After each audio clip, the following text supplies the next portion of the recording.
All right, YouTube. You wanted the best. Now you've got the best. The funniest man in the world. Jake the Awake. Bam, bam, bam. Yeah.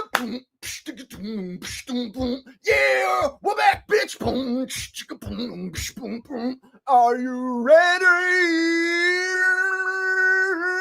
to have some fun tonight?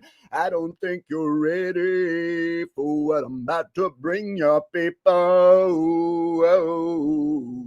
But I'm about to drop this truth bomb, baby. I'm about to drop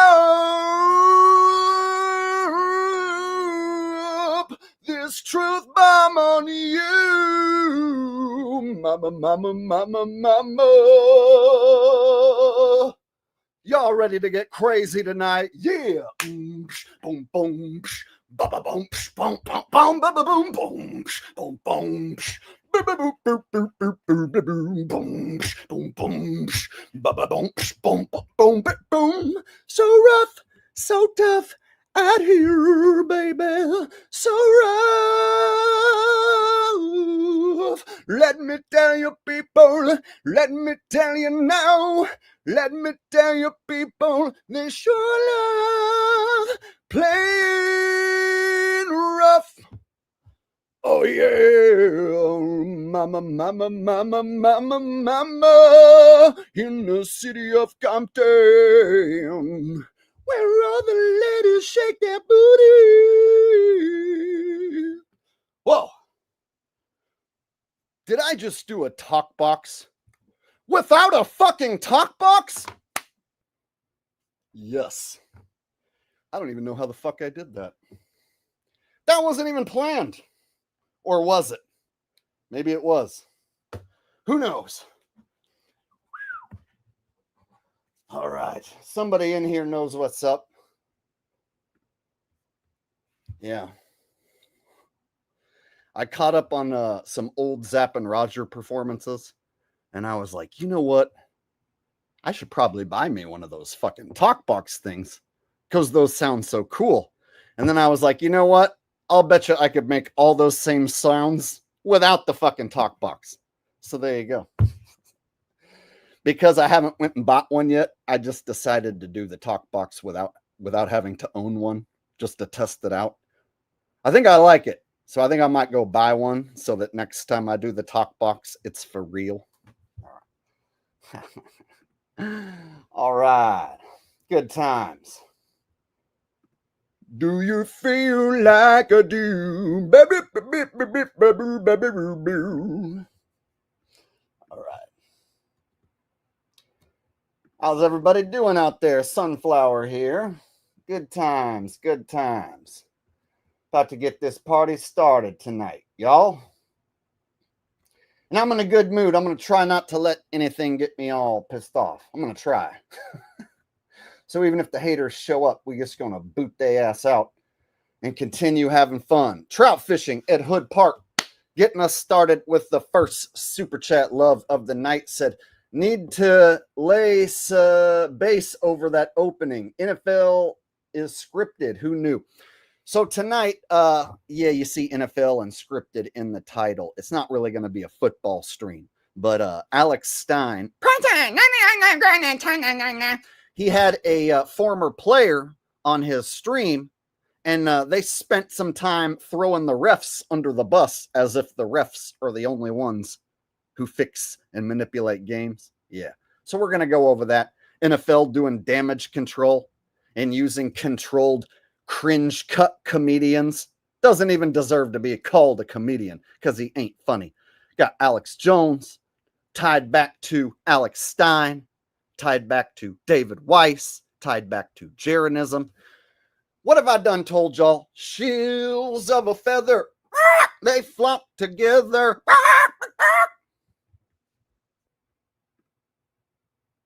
All right. What else do we got on tap? It seems like the stage is being set for a big event, and I think I might have an idea what that might be. So we'll go over that. That's going to be some heavy shit. And it just seems like everything right now is slowly being taken away from us. Some of it's good. So I'm noticing people are like, you know what?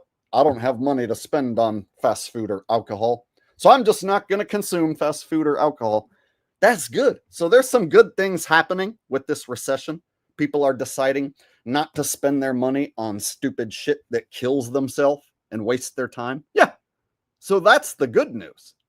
But the bad news is some people can't make ends meet no more. And some people are, losing their places to live, ending up in their cars, can't even afford to put gas in their car to move their car down the road, and can't afford the insurance, and more and more people going homeless. And so there's good sides to people cutting back on bullshit. But then the bad side is people don't even have money for the good shit, let alone the bullshit. So we're going to talk about some of that tonight, how like some of it's good. Like me personally, I cut the cord with Netflix, cut the cord with Peacock, cut the cord with all that streaming shit. I used to be like, oh, it's just $5 a month. Well, what's that? And now I'm like, you know what? They don't even deserve my $5. Fuck Netflix and fuck Peacock and Paramount. They just wasted my time. Oh, you came out with a new season of Beavis and Butthead? Shove it up your ass. I'm worried about my channel now. No more fucking distractions from all these stupid streaming services. I got my own shit, right? So I've been thinking, you know what? I got no problem cutting this bullshit out of my life. So Retro Girl has agreed. Good. You are agreeing with someone who is correct, which makes you correct as well. Don't you love being correct? Yeah. All right. Sunflower coming in with a donation says Jake is on the case. Let's go. Hell yeah. We're going to have a good one tonight. Got Sunflower here hooking me up with some super chat love to get things started. Hillbilly Hank coming in. Looks like this is some Canadian money.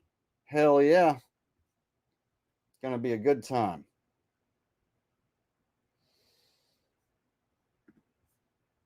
Well, dude, $5 a month just never seemed like a big deal to me. Like, you guys will send me $5 for just singing a silly song. So if I sing a silly song and then I get Netflix for a month, you get what I'm saying? So I never thought of it like a big deal, because there was shit that I was wasting my time in watching. So I would every once in a while like go see what was up with the WWE, and then so I cut ties with the WWE completely. Like, dude, no more. That's a total waste of time. The product fucking sucks. Just because you liked it when you were a teenager doesn't mean you have to fucking waste any time reflecting on it. So I was watching dudes complain about the WWE when I was sitting here bored in the office. Somebody would make a video about how the WWE sucks, and I'd be sitting there watching, agreeing. I'm like, why am I doing this? So I had to like hit not interested for anything WWE that comes across my stream, comes across my page. So I've been deleting shit out of my life that has been wasting my time, because it happens to the best of us. Go outside, get stoned, come in here and be like, I don't feel like working on my video. So I'll just sit here and watch someone else's shit for a while. And then before I know it, 6 hours rolled by and I just watched a bunch of fucking other people's videos. Yeah. So you got to pick and choose your priorities. And this is just me, but you guys know the same thing. Like, you're wasting your time watching Netflix. You're wasting your time watching, them streaming services. And what they do is they get you with like one or two shows. Like, oh, I only got it for this one show. And then I ended up binge watching all this other shit, right? So the best way to cut that out of your life is just to cancel that membership.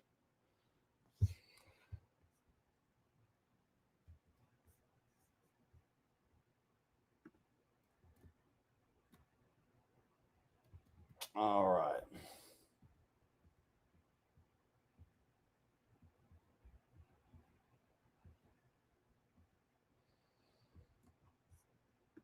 And check it out.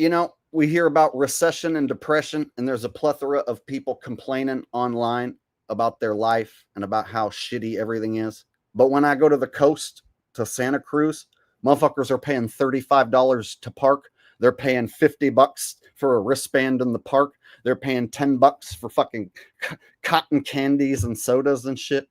And it was slam packed. So when I went to the coast last week, every parking spot was filled, and it was $35 to park, and then $50 for all you can ride wristband, right?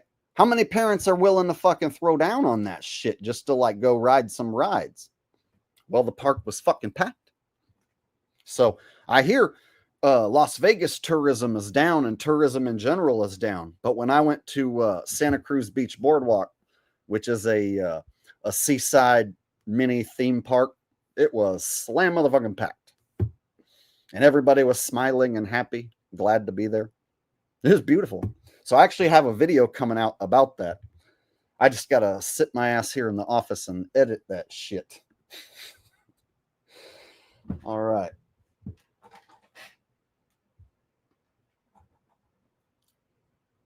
All right. So I thought we would go ahead and start with the Alex Stein interviewing the former NFL player clip. It's short, and then we'll move on to bigger, more important issues. So we'll start with the less important shit and work our way to the more important shit as more people arrive. I think that's a good game plan for today. I know if I start pulling up NFL shit on the screen, we're instantly going to get more people showing up instantaneously.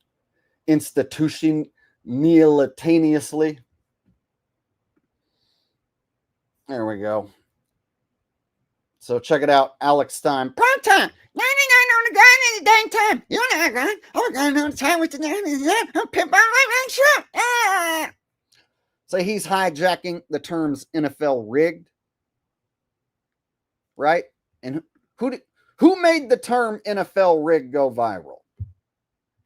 Anybody? Does anybody know the answer? Who made the terms NFL rigged go viral? If you were thinking me, you would be correct. If you were thinking of anybody besides me, you would be incorrect. I'm the man who made NFL rigged and NFL scripted go viral. I'm the one that made the NFL start doing all this motherfucking damage control. You know why? Because I done so much damage. That's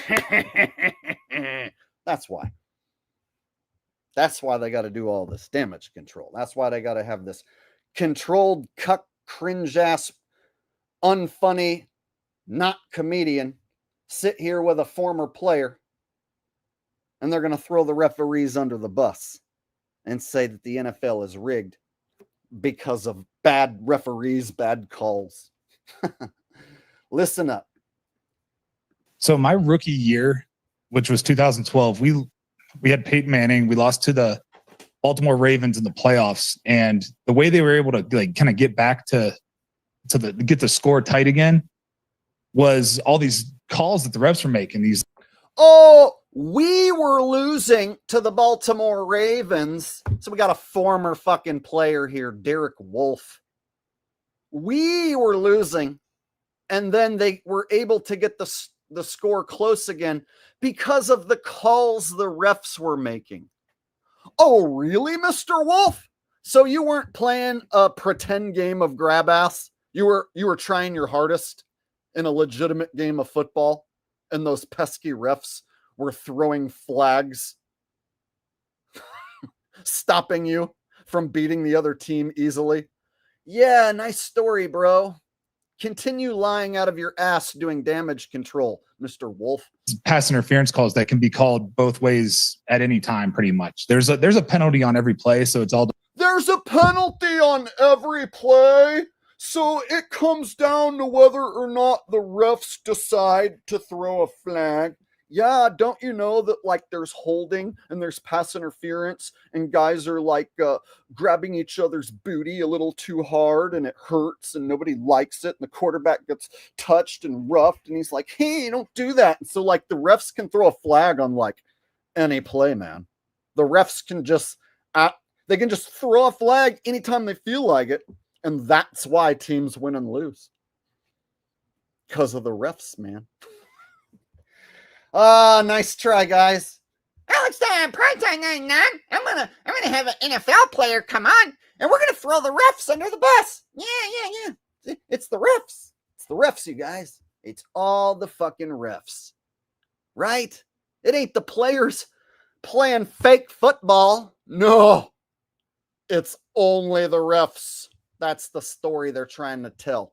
While this motherfucker hijacks the term NFL rigged. Yeah, nice try, prime time. Nice try, NFL. It's a nice try. But guess what? I'm going to use that term all year long, along with NFL scripted, and I'm going to tell people the truth about how the whole damn thing is fake and phony. All the players are in on it. All the coaches are in on it. All the coordinators are in on it. Even the fucking announcers know that it's fake football. You can hear Troy Aikman and fucking Collinsworth. You can hear it in their voice. They know it's fake as funk. But they're going to sit here and blame the refs. Depends on when the ref wants to call it. So, yeah, I do think that part of the NFL is who's going to bring the most money and what's the story, right? It was Ray Lewis's last year that year, blah, blah, blah. This year, obviously, like the Chiefs weren't that great of it. They lost to the Broncos this year. The Chiefs weren't that great of a team because they lost to the Broncos, you guys. Because if you lose to a team that's not as good as you, it means you're not a great team, according to this ex-football player who totally played real football and got screwed over by the refs in a game. So they weren't like at their best. They played really good football in the playoffs, but they weren't like at their best, but like they played good football in the playoffs. But then when they like went up against the Eagles were just so good that the Eagles beat them so badly that even the refs couldn't stop the Eagles from winning. They want you to believe that if a team goes in and plays their best game of football, you can overcome the refs. Like the refs helped the Chiefs until they ran into the Eagles at the Super Bowl. And then the Eagles were just so fucking good, they beat the Chiefs no matter what the refs did. They want the fanboys to believe it's only the refs manipulating games. The game can only be rigged through the ref. That's the damage control they want to do. They want the fanboys to hang on to football and believe that it's only referees who throw flags that can cause the game to be rigged. They don't want you to think about the players playing pretend football, even for a second. So what they do is they actively throw the referee under the bus. It's all the referees. 0 players would ever not try their hardest. 0 players would take a dive. It's only referees, you guys. That's what they're trying to do in this interview. A lot of things were going their way, you know, and I thought they were going to implode when I saw Travis like freaking out on Andy Reid on the sideline. And, you know, it looked like they were kind of starting to, you know, egos were starting to get in the way, but I really did. I thought they were going to implode, but the X factor there is the Swifties, and they're bringing an entire new market into the Rose. It's Alex Stein. You've seen me call out Alex Stein several times. Alex Stein ties back to the Baby Truther show with Jaron and Dave Weiss. I'm going to show that coming up. This guy right here ties back to Dave Weiss and Jaronism. He was a co-host on the Baby Truther show before he got put into this position where he's hanging out with Tucker Carlson and Alex Jones. So this guy got pushed up the shill ladder faster than I've ever seen any shill get pushed up the shill ladder. NFL, right? People that they would never watch football are now going to watch football, and they're getting the ratings because where the money comes from is the ratings. That's where the money's coming from. They have these huge TV deals. Well, check it out, Rose. First off, I want to point out this guy right here, the way he looks, almost looks AI or even CGI. So if you'll notice, Alex Stein is in like crystal clear camera quality, whereas this guy over here, he's looking kind of glitchy, almost like it's an AI Derek Wolf. Something to keep your eye on. But yeah, they put Alex Stein on InfoWars with Alex Jones. They put Alex Stein across from Tucker Carlson.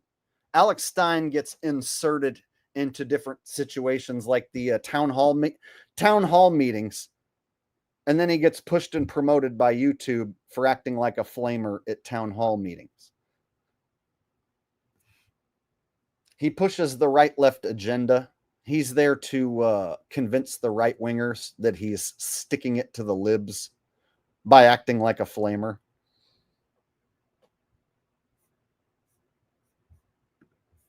And then he's got the some might notice he's doing like the pyramids hand sign. And then he's covered in tattoos.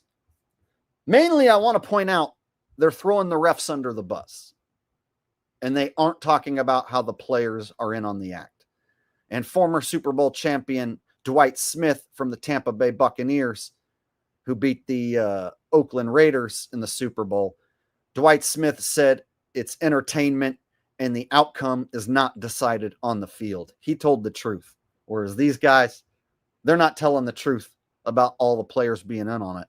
So what they're going to do is tell you a partial truth that the NFL is rigging games, but they won't tell you that all the fucking players are in on it. That's the damage control. I mean, it's just enormous TV deals. That's what people don't get. People are like, oh, your salary's paid by ticket sales. No, that's not what pays our salary. What pays our salary is the TV deals. And that's why we were able to still continue through COVID, was because they're just the TV deals are what matter. They're not really losing that much money by not having the stadiums full. You know, it's really more of a pain in the ass for them to keep those stadiums full. Yeah, I know. Sometimes, like, you know, if their team's not doing well, it almost loses money, you know, towards the end of the season on the games that nobody wants to watch. But the reason why those games are so important because people want to gamble on them. So, you know, the NFL knows why people love to gamble. The NFL knows, like, there's been multiple refs in the.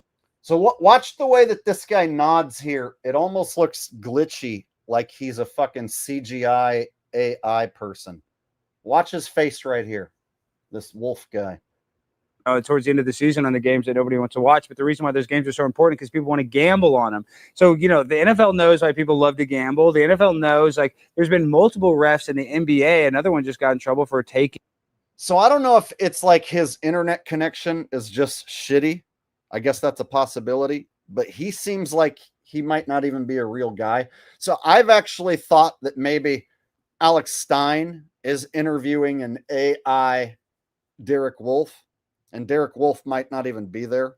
He might be like, yeah, use an AI version of me. I don't give a fuck. Right? So they might be testing out Alex Stein interviewing a fucking AI former football player. And betting on games. So, like, you're a defensive lineman. At any moment, you're held on any play, almost every play. If ref wants to call a penalty, they can do it on basically, like you said, it's a judgment call on any play. So here he is saying, oh, if there's holding on every play, then the ref can make a judgment call and throw a flag on any play. So they're totally playing the fanboys who are on the fence about the NFL being rigged. And they're saying, yeah, the NFL has a vested interest in which teams they want to be in the Super Bowl. But they only do it through the refs making bad calls. So they convince the fanboys that if their team plays hard enough, they can overcome the referees. Yeah, if your team's good enough, even if the refs throw a few flags, your team can still win if they play their hearts out. Like the Eagles against the Chiefs. The Eagles just played their hearts out. That's why they won the Super Bowl. And the refs couldn't stop them with their flags. See, they want to convince you that there's still legitimacy in the game itself. And the only people you should be worried about are the zebras with the flags. So, like, have you felt that there was a game particularly that you remember that was just totally robbed from you? One particular game that you're like, this is weird. Yeah, but I've also been on. It's that 2012 game. Believe it or not, there's grown men who think that players would never play phony football, and that somebody would come out and tell the secret. Somebody would come out and tell the secret. Oh, yes, because there's millions of dollars to be made telling secrets. You know, like that one whistleblower who made millions of dollars telling secrets. Oh, wait, that's right. Nobody makes any money telling secrets. And there's a such thing called a non-disclosure agreement, meaning you legally cannot tell the secrets of the business, or else they will sue you for all the money you've been paid and then some. How many guys want to be sued for all the money they've ever made and then more? by the most diabolical fucking lawyers and sports league entertainment business ever known, the most powerful sports entertainment league in the world. You want to go against those guys? Bite the hand that feeds you after they already fed you? Yeah. Who you gonna tell the secret to? The TV that's controlled by the government who shows the fucking games? Yeah, I don't think the TV is going to interview any player talking about how all the players are involved if that station shows NFL games. People are so fucking stupid. They think that if there's a secret, people will tell. That's how dumb people are. Well, in my little town, nobody can keep a secret, so therefore keeping secrets is impossible. That's how fucking stupid people are these days, thinking a secret cannot be kept, even when there's lots of money at stake and legal contracts involved, and your life being fucking ruined.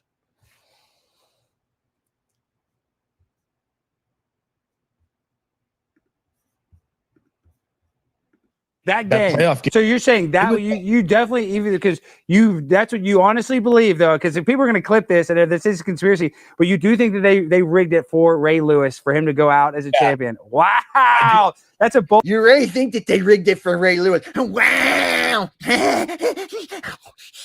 I can't stand this fucker, dude. Anyone here who thinks that Alex Stein is funny, you don't belong here. You don't know what funny is. Get fucking lost. I hate you. Seriously, this motherfucker right here is a flamer and a straight up controlled cuck. And he's a total lefty liberal pretending to be a conservative, while the elites who employ this guy fucking laugh in all of the right wingers' face. All of the MAGAs who jump on board with this guy thinking he's sticking it to the left. This guy is a flamer who bends over behind the scenes to get this position. Old statement, Cotton. I love to hear it, dude. I love to hear it because people all think it's real, but it's sports entertainment. But I've also been on the receiving end of that in a playoff game against the Steelers in 2015. Nobody ever talks about this, but Peyton was about to get sacked and he took a knee. He fell down to his knees and nobody touched him. He stood up and threw a touchdown pass. Oh, well, then that would mean that the defensive linemen weren't trying to sack him and that the players are in on it. Fucking idiot. Thanks for proving my point that the players are in on it, fucktard. Yeah, I know, because that's kind of a judgment call. Because technically, if it's quarterback and he goes down, whatever, for protection, they should blow it down. But if nobody touches you and your knee touches the ground, the play's still going. So I don't know. That's like a weird one. But tell me this. Yeah, that is a weird one, isn't it, Alex Stein? Primetime, nine time. You don't know how it got. I've been going on time all the time. 9 at a time. Primetime 9 with the primetime 9. Pip on blink. Dick. I'm gonna pick my dick. Oh, as a Yeah, hold on. One more thing. The other thing is that they let our defense get away with absolute murder in 2015. Look at what he just did. What's the point of this right here? Watch his hand. The other thing is that they let our defense get away with. See? What the fuck is all that shit? As a hold on. One more thing. The other thing is that they let our defense get away with absolute. Dude, this guy's such a fucking Fruit Loop. And this guy's like, they let our defense get away with so much. And when we were playing the Ravens, the refs didn't let us get away with anything. It's all the refs, man. I'm a former player, so you can trust me. It's totally just the refs, dude. Murder in 2015. What about the tough rule? When to Tom Brady, when he fumbled, they picked the because I think Charles Woodson caused that fumble. Oh yeah. I mean, there's countless opportunities. Now they've made it so that if you even breathe on the quarterback, it's a penalty. They're gonna. Oh yeah, those pesky refs and rule makers. I can't believe they made it to where if you breathe on the quarterback, it's a penalty.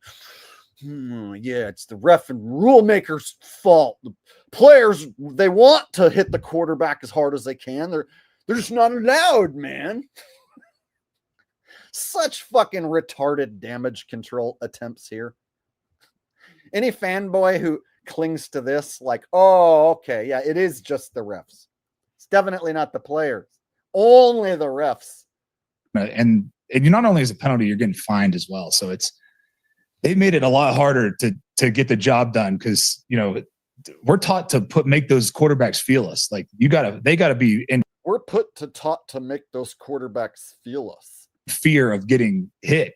You gotta like make them scared and stuff, because we're put to make the quarterbacks feel scared to hit. But like if you breathe on him, then you will get a penalty. Yeah, Charles Woodson, and then he's like the top girl, Tom Brady, and those Cowboys. And now they're not anymore and they can't even really get slung down. You can't hit them below the waist. You can't even graze their helmet. They're very well protected. They're very well paid as well. But is it player safety or is it, hey, I'm trying to protect an investment here? Because they're paying so much money for these quarterbacks. Average quarterbacks right now are making, at least $20 million a year. So there you go, guys. They're trying to hijack NFL Rigged and make you associate NFL and Rigged with refs. They want you to associate and equate NFL being scripted with refs. There's like a penalty on every play, and like it comes down to whether or not the ref chooses to throw the flag. And you know what? Grown men repeat that by the millions. There's like a flag on a penalty on every play. So it like comes down to like the ref's decision and stuff. I'm going to go get another Bud Light. Would you like one?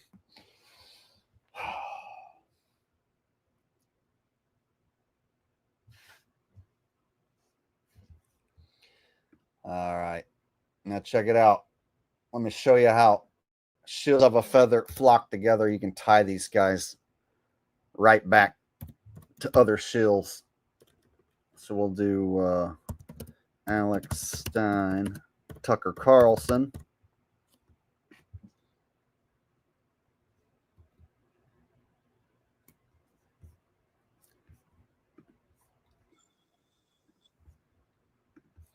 All right. So one of the most effective ways to change the way the people in charge behave is by making fun of them, particularly if you do it skillfully. So he gets promoted by Tucker Carlson. And they're like, oh, one of the ways to bring about positive change in the world is with comedy. So let's watch Alex Stein fix the world with his unique flamer-ass cuck fucking bullshit cringe not comedy. Alex Stein is a comedian in Texas. He's figured out how to do this. So he started showing up at city council meetings and doing things like this. Watch. When you join Ukraine's Foreign Legion, we're going to train you. You don't even need any training. We're going to teach you. As a matter of fact, we'd prefer if you didn't have training because we don't want somebody that's all messed up. Texas called Alex Stein. So here he gets his promotion from big-time right-winger Tucker Carlson. And then here they are on screen together, stroking each other off. Tucker, man, it's such a pleasure. But let me tell you something. So Alex Stein overnight picked up like 100,000 new subs after this. Like overnight, he went from nobody to somebody. That's how quick they can make you. This guy's a world-renowned comedian saving the world with his new, unique, flamer-ass cut comedy. See? Now everybody's like, oh, well, if Tucker likes him, then I must like him as well because I'm a right-winger and I watch Tucker. So now I have to like this cuck as well. So like overnight, you can get 100,000 new subs if they push you up the chain like this.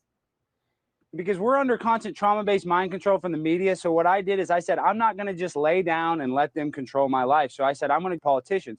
And I was dead serious at first. They disregarded me. When I said I didn't really think the lockdowns were effective, they didn't pay attention. So the crazier I got, I realized that's how you invoke a response. These people are what I call non-playable characters in the video game of life. They don't want to interact with us. When they get elected, they think all of a sudden, ugh, can't handle this shit so bad. So he got that promotion.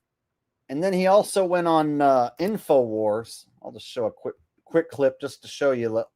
This motherfucker's been pushed up the chain pretty quick from being a lackey in a cohort next to Jeranism to this. It's quite the promotion.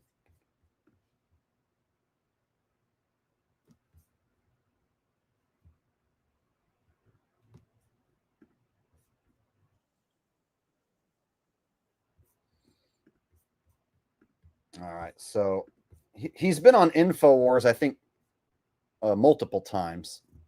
We're able to broadcast until basically June 14th. Is that the latest? Can you fill us in?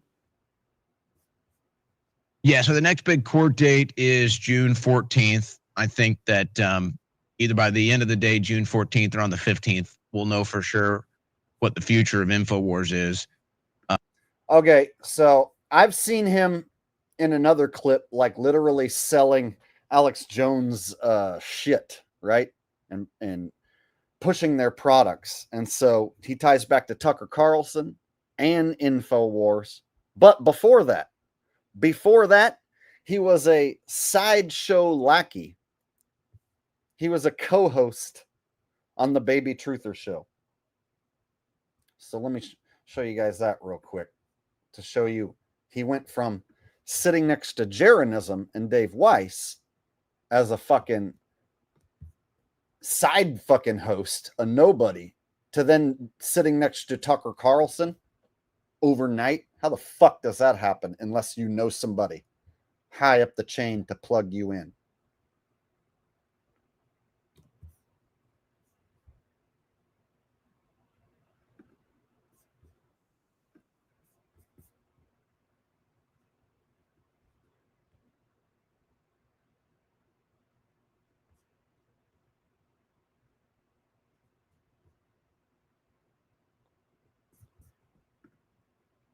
Shit, 1 second. I had my clip and then I lost it.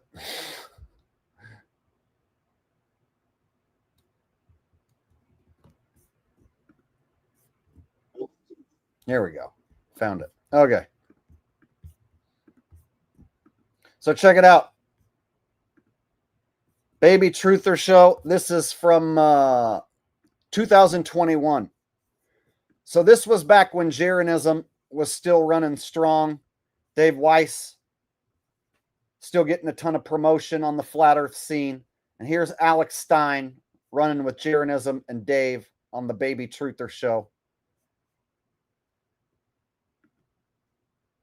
Okay, so thank you for having me on, and thank you for the being here with the esteemed Baby Truther show. And for the people that don't realize, guys, this is a pre-show for the patrons only stream. So if you want to be, you want to see the exclusive content, join the Patreon. Okay, David, what are you going to complain about? Let's hear it. Well, no, it's not me complaining. It's a situation, and it'll lead into one of the first topics we wanted to talk about. Okay. Which was, well, first, I forget what movie it was, but just imagine that a bunch of blue collar workers are working in a warehouse together for years, and they become best buddies, and then one of them, without asking, gets promoted to management. What happened? So anyway, check it out, y'all.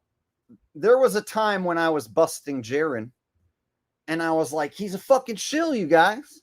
He's a total fucking shill, this guy. And Dave's a fucking shill. And then Alex Stein's, and people were like, yeah, who cares? Jake, shut up. We don't care about Jaren. Who cares? So now, looking back, look, Alex Stein got promoted up the fucking chain. Jeranism went to Antarctica with Will Duffy, right? Dave Weiss went on Alex Jones' show. So these guys are all part of a big fucking syndicate. So when I was showing people back then, saying these motherfuckers are all shills, it's like, I have been proven right 1,000 times over. But back then, people were like, who cares? Like, I don't know who Jeranism is, Jake. So shut up and quit talking about him. I don't care about Jeranism. It's like, well, look what has happened since then. He fucking went to Antarctica with Will Duffy on this big, gigantic fucking shill psyop, right? And then Dave Weiss pushed and promoted his app on fucking Alex Jones. Alex Stein got promoted up to Tucker Carlson in InfoWars.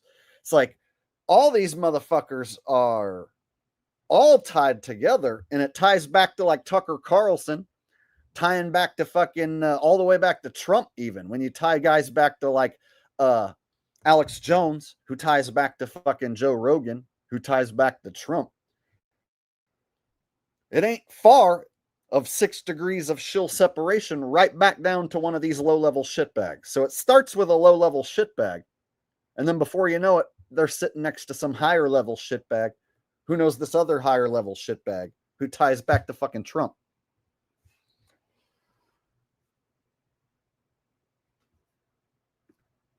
So this just goes to show you, one year you could be hanging out with the shill crew, and then a few years later, you're on national television getting promoted by a right-wing puppet like Tucker Carlson. So how the fuck did the co-host, the cohort, not even the host of the show, not even the most popular guy of the show, how did he get from this position and leapfrog past both these two motherfuckers? Happens to that friendship. It would get messed up. They Yeah. get kind of resentful, and they shouldn't be, because they're still the same friends. The person.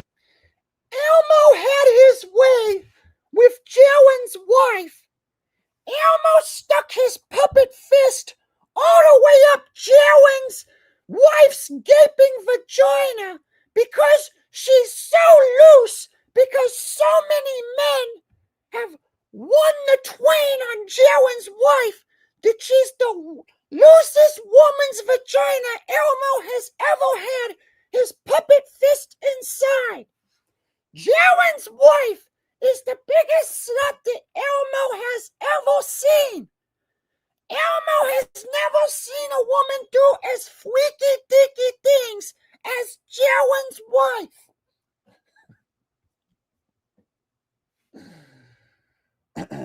Hey guys, Jern here. I always tell the truth, you guys.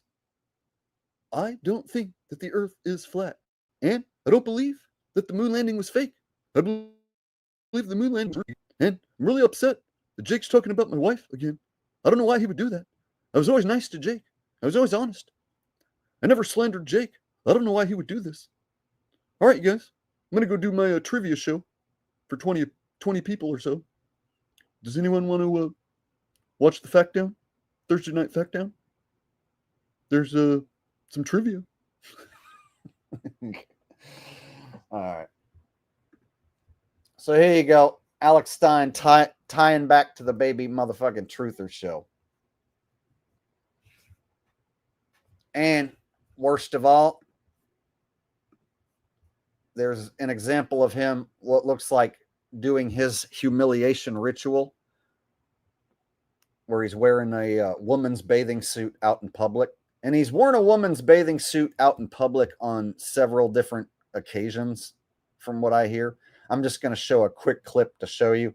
One of the ways I think he got promoted so fast is because he was willing to prove that he'll do anything to humiliate himself and push the agenda. This is not, you just see this, it's cut friendly. So here he is in a woman's bathing suit out in public in front of families and children and shit. You know, anyone out in public walking around is going to see him, a man, full-grown man in a woman's bathing suit, right?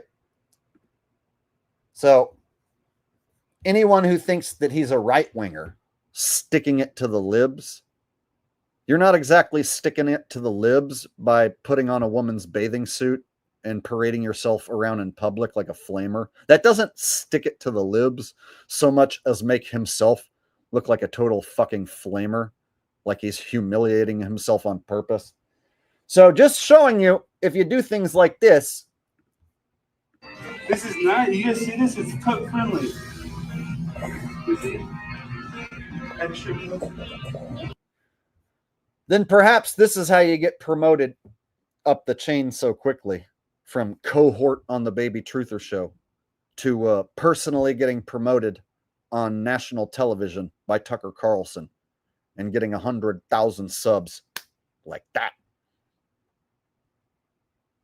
How about that?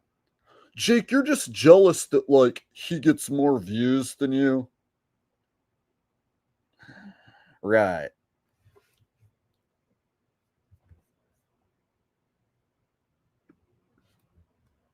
And there's right-wingers out there who will be like, dude, he only does that to make fun of the left. He only wears a woman's bathing suit up his ass with his little fucking dingers fucking poking out right out in public in front of women and children and shit. Yeah, he's doing that to stick it to the left. Because dressing up like a lady is what sticks it to the left, right? Yeah, get out there and dress like a lady. It'll really piss those libs off. Tom Corner 9259 said, I don't like you, but you tell the truth. Have a drink on me. All right. If you don't like me and you want me to have a drink, we'll go ahead and have a drink right here, right now. All right. Thinking of drinking an egg right now. Because like I spent some calories for the last 46 minutes I've been streaming. I like spent probably, I don't know, 50, 60 calories.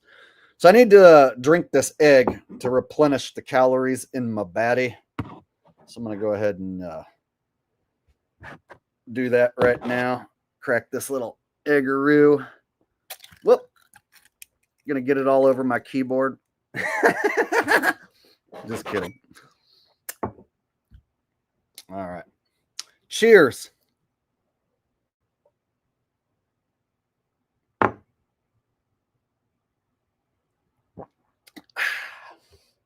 There we go.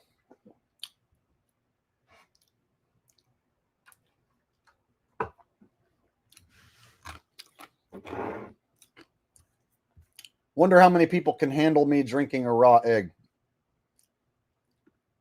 There's going to be people who are like, yeah, big deal. And then there's going to be people who are like, oh my God, I'm going to puke.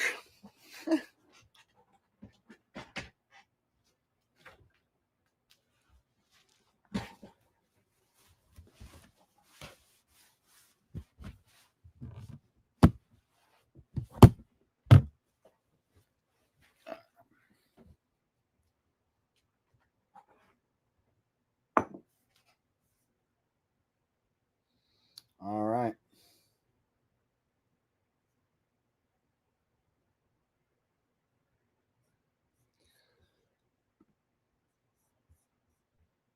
So let's see. What else do I have on the schedule today?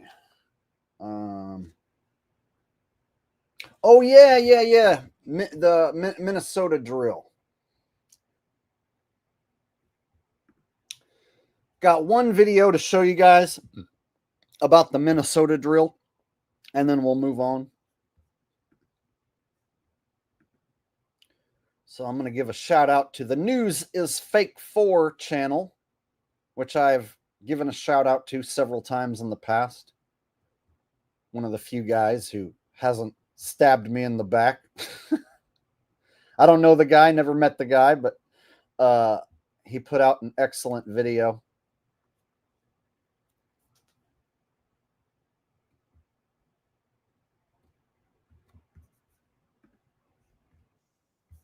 All right, so check it out, y'all. I don't want to spend a bunch of time trying to break down the Minnesota drill because I've broke down many bang, bang, pow, pow drill in the past. It's all the same shit. It never changes. Even if I break this one down, they'll do another one next week, next month. So why spend a bunch of time giving a flying fuck about another staged drill? So we're just going to watch this video and then we'll move on. This video is all we need to see. And don't just say this is about thoughts and prayers right now. These kids were literally praying. While thoughts and prayers are great, they are not adequate. These children were literally praying at this moment. I've said this before. Thoughts and prayers, they're certainly welcome, but they're not enough. So, Mayor, these kids were literally in church praying. Do not think of these as just somebody else's kids. Think of this as if it were your own.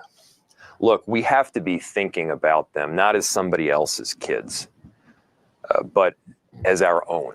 Think about them as our own kids.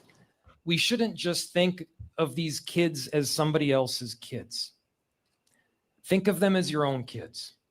And we should not be looking at these kids that got shot yesterday as just somebody else's kids. Think of them as your own kids. Consider how you would feel.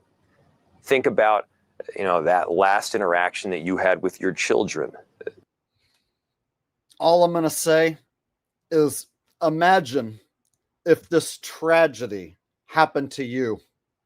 Would you go on television and repeat what this guy is saying over and over again? Is that what you would do?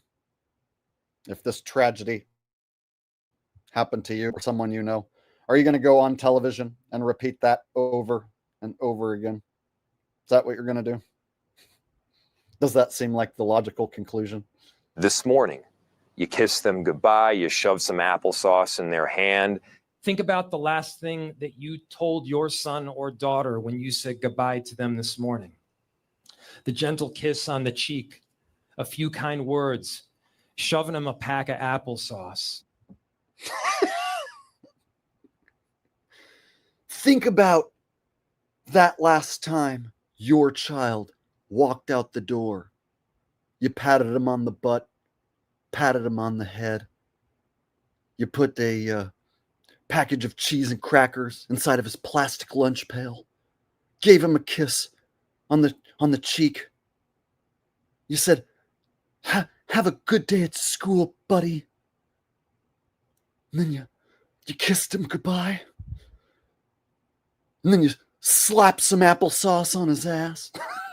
Yeah. Think of the last interactions that you had with your kids this morning when you said goodbye to them, you shoved them some applesauce. The police officers that ran towards danger. What's with the fucking applesauce line, man? That's so weird.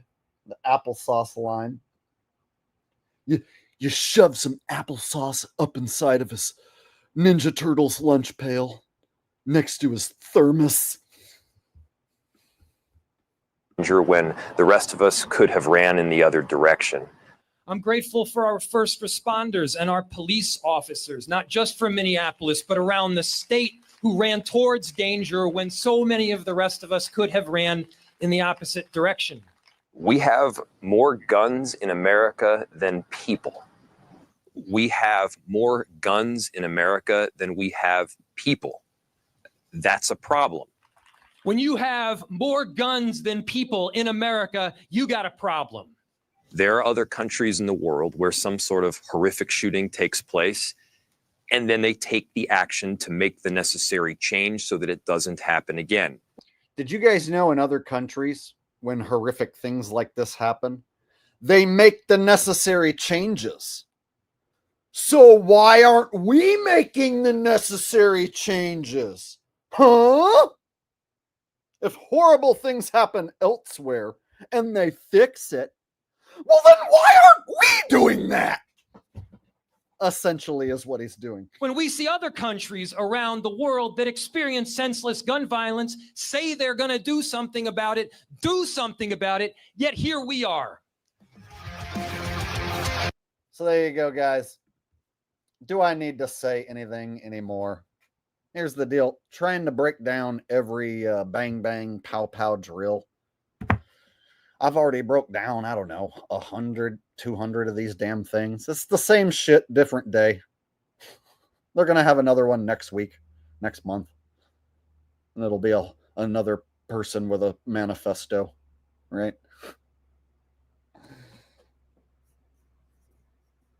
Except now they're mixing in Transformers into the story so that they can really throw a monkey wrench at the Trumpers, right?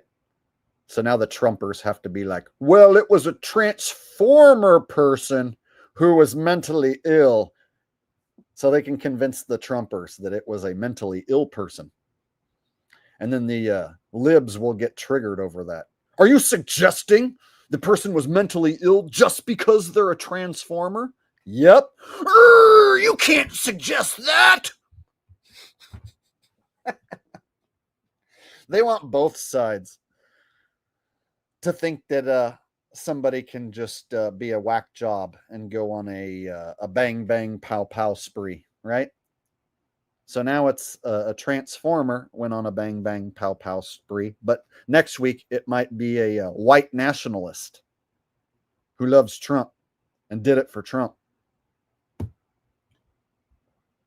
And then the next week it could be somebody who was radicalized by one of them. Who are the guys from the Middle East again? Almost forgot who they are. Remember when they used to radicalize people? Whatever happened to getting radicalized by ISIS? That's right. Almost forgot. See, it's been so long since anyone got radicalized by ISIS. They should probably have somebody get radicalized by ISIS soon. See, I started to forget about it. So they should probably whip that card back out again soon.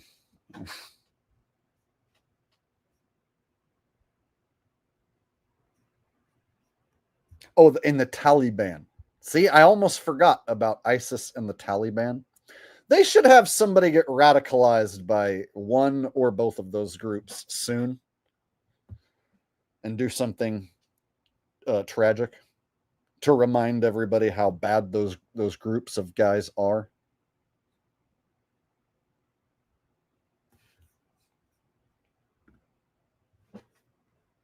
Remember, what was it? I don't know, 15, 20 years ago, there were stories where like the Taliban and ISIS were beheading people. Boogity boogity, they're gonna behead you.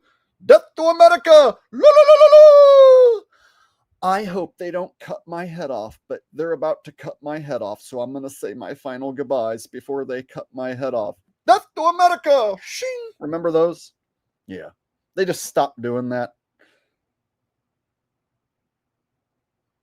They just decided they didn't want to do that no more. Or the American military just kicked all their asses. I think that's what happened. The good guys beat up all the bad guys, so they stopped cutting motherfuckers' heads off. It wasn't that long ago, but people forget.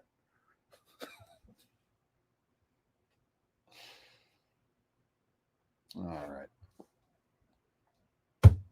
So there we go. Minnesota drill in the books.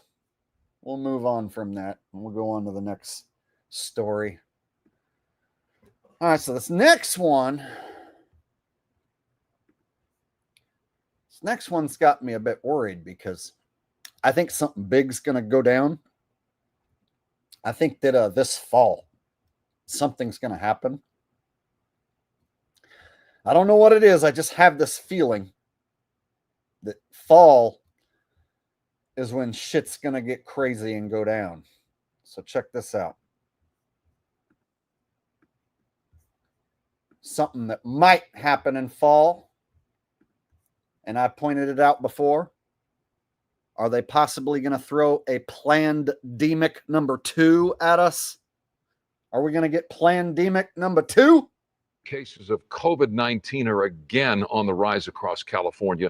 Test positivity rates now over 12% in LA County, even higher at 14% in Orange County.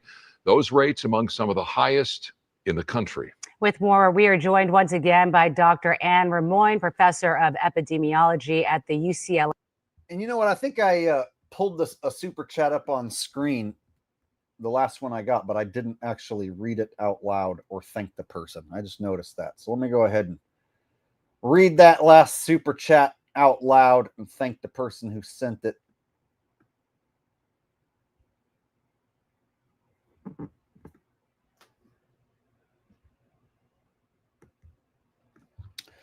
Tom Corner says, the world is but a stage. It's all planned.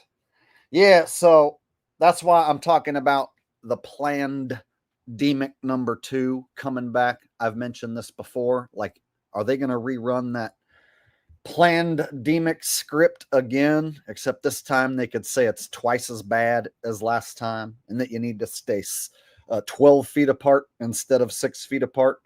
And you need to wear 2 masks instead of 1. Right? We need to stay home for 6 months. Nobody's allowed outside or they'll get fined. There's curfews and shit. They could make it worse. They could. And people were saying, Jake, no, they won't do that again. Too many people were waking up last time. And I was like, really? Because I could have sworn I saw a bunch of people totally asleep, acting like sheep with their masks on, acting like zombies, lining up for their VAXXs. So I think they could totally pull that off again and get half the people or more to go along with it. So as long as I get at least half or more to go along with it, well, then the rest of us are fucked and have to put up with it. Simone Bettina said, hey, Jake, Ralphie, and everyone. Hope all is well. Hey, nice to see you here, Simone. And thank you very much for that generous super chat. I appreciate you being here. And we got Ralph back here. He's asleep. Otherwise, I would. Whoop, one sec. I got Ralph sleeping on his chair back here. Right? So he's asleep right there. I'd go wake him up, but he looks like he's enjoying himself being asleep. So I'm going to let the pooch chill, catch some Z's while I'm doing my thing. Thank you, Simone. Me and Ralphie appreciate it. Very generous. All right.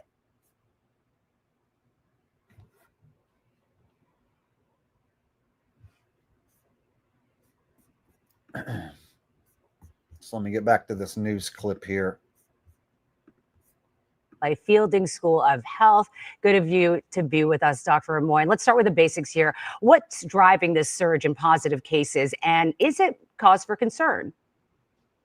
Well, thanks for having me. And, this is the time of year when we have everybody going back to school, people coming back from vacation. And so it's a time where we do start to see cases of COVID increasing. This is what we've seen over the last several years. So that's really not new. We are seeing this big increase in cases, but we're starting from a very low level to more cases. So we're not testing positivity in LA County right now is around 12%. So, we're seeing increasing cases, but it's not an alarm. It's just, here's the time to be aware. Know that this is normal, that we see cases start to rise. And so if you are immunocompromised, somebody who really wants to take care from getting sick, you might want to think about taking some precautions. All right, so a little clarity here. The FDA has already... If you're a person who might think that you might get sick, then you might want to take some precautions. Approved a fall booster for older adults and those with high-risk conditions, but we're still waiting on the CDC to issue their guidance about who else should get it. So where are we in this year's vaccination push? Well, normally you have the Advisory Committee on Immunization Practices, this ACIP meet. They issue the recommendations for public health. It's approved by the CDC director, and then that's who gets the who is normally eligible for vaccinations. This year we haven't had that ACIP meeting, so recommendations are not exactly clear at this point. FDA has approved it for over the age of 65 people who are immunocompromised. So we're a little bit behind in understanding who is actually going to be eligible to get this vaccine. That said, the American Academy of Pediatrics has given some recommendations. You can see it on their website in the interim for children, for example, and other medical societies are starting to give some recommendation. But we expect that there should be a meeting soon where those recommendations will come forward. Okay, so let's go a little bit deeper. We've been mentioning the kids going back to school as cases are rising, and that they're packed together in these classrooms, especially during this recent heat wave. What is your advice to parents about keeping kids safe? Well, here's the thing: the recommendations for respiratory illness are basically the same, and it all kind of works together. If you are concerned about respiratory viruses, there's so many things you can do. You can, if your child's sick, of course, keep them at home. And if you can, keep them ventilation for getting viruses from RSV, from your ear. All right, let's shift focus a bit here to a rare medical headline we saw last week. A Lake Tahoe resident contracted the plague. A man in New Mexico was diagnosed with it today. All right, so this is another new thing I heard just recently. Bubonic plague. So what if they were to say there's a surge of a new variant and bubonic plague at the same fucking time? See, they could hit us with 2 boogeyman diseases at once. Oh, if this one doesn't freak you out, how about this one? How about both of them together are going to mate and create bubonic COVID? Yeah, you got the bubonic COVID. So that means it's 1,000,000% chance you're going to fucking die, bitch. Unless you get the chemical concoction. The only way that you are not going to die, bitch, is if you get the chemical concoction. You need to put it right here, and then you need to go home and you need to wash your hands with the hot water and the soap, and you do 1,000 and the 2,000, all the way to 33 1,000. And then if you wash your hands with the hot and the water to kill the germs, and then you need to stay 12 feet apart. You do not need to go outside, but you need to work remotely from home. And if you don't agree with me, then screw your freedom. All right. When we hear that word plague, we typically think about the Black Death. What are we actually talking about here? How is it caused? And despite being so rare, what can we do to avoid it? Well, we do hear talking about the Black Death, but today, that was what it was called in early days. But now we're talking about a disease that just exists in parts, in particular, of Western United States, and is carried by rodents and their fleas. And yes, we've seen a case in Lake Tahoe, another case in New Mexico. It is extremely rare, but it is treatable with antibiotics if caught early. So the guidance here is to avoid rodents if you can. And that means not just rats or mice. We're talking about chipmunks and squirrels, prairie dogs. All of these animals are definitely can have plague. And so what you want to be able to do is you also want to be able to, if you're camping where a lot of these cases have occurred, you want to make sure that your campsite is free of fleas if possible. You have to make sure your campsite is free of fleas? That's fucking retarded, lady. How would you make sure your campsite is free of fleas? Are you going to go on the ground with a fucking microscope or whatever and fucking look around or magnifying glass and look around for fleas? You take a big old magnifying glass and look around for fleas on the ground. Like, what the fuck are you talking about, lady? Plague.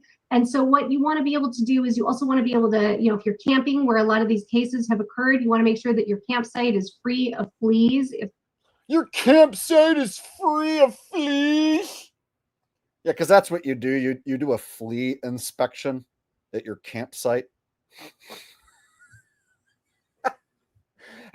You guys, if any of you have been camping before, then you know you got to do a flea inspection. Otherwise, you might get the fucking bubonic plague. So if you're an experienced camper, then you do a thorough flea inspection. Make sure there are no fleas. Also, you want to avoid rodents. I don't know about you, but I'm going to have trouble avoiding rodents, because whenever I go outside, I see squirrels quite a bit. So now I got to not go outside. Otherwise, I might run into a squirrel that might have a flea that might have the plague. See how that works? If you go to an area where there's mice or rats or squirrels or anything that's alive or fleas or ticks or any bug, then you might be at risk for the bubonic plague. So make sure to stay away from all that stuff.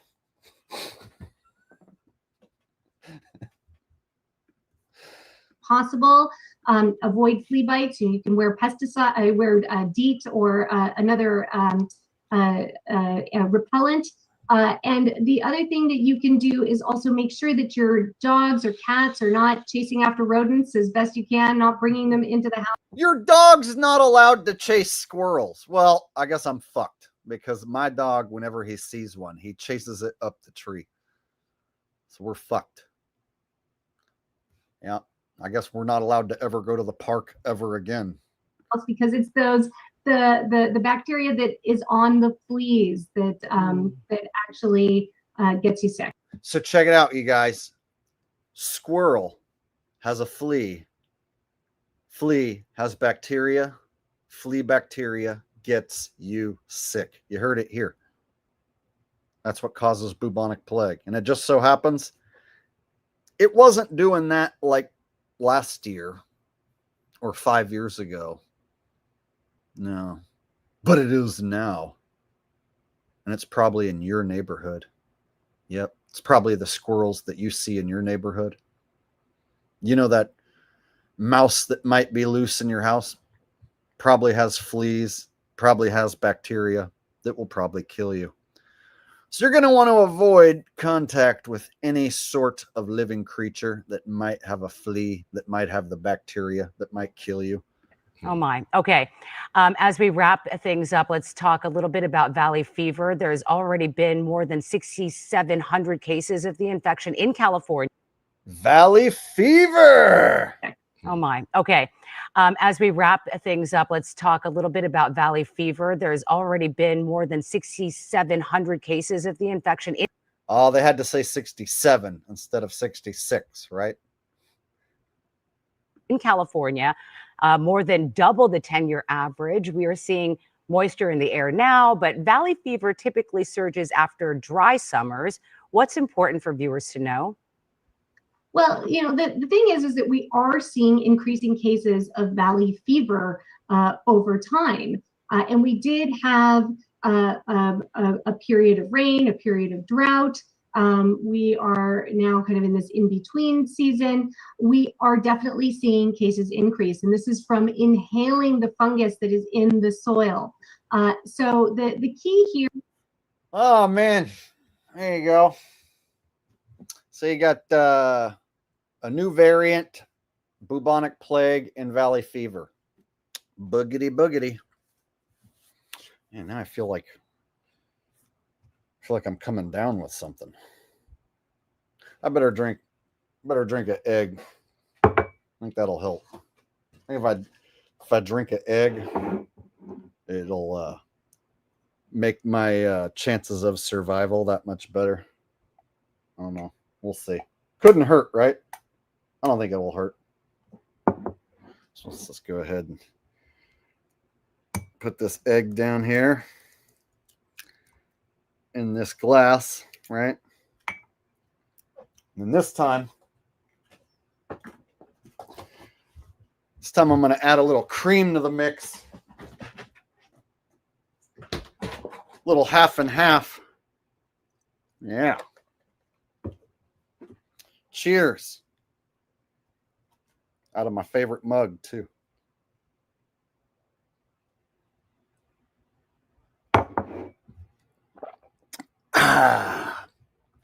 Caloric intake, motherfucker. Yeah, I shall not be stopped.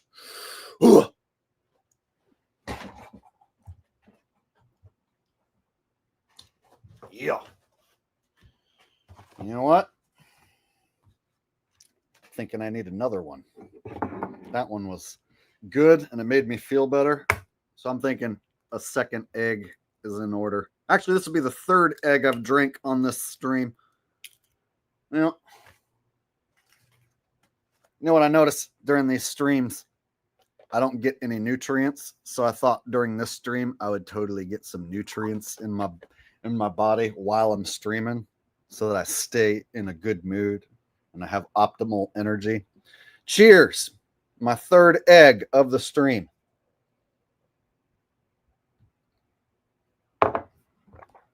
Yeah, caloric intake, bitch. I shall not be stopped. I feel myself getting stronger already. Ooh, yeah. Well, sorry. That just happens uncontrollably.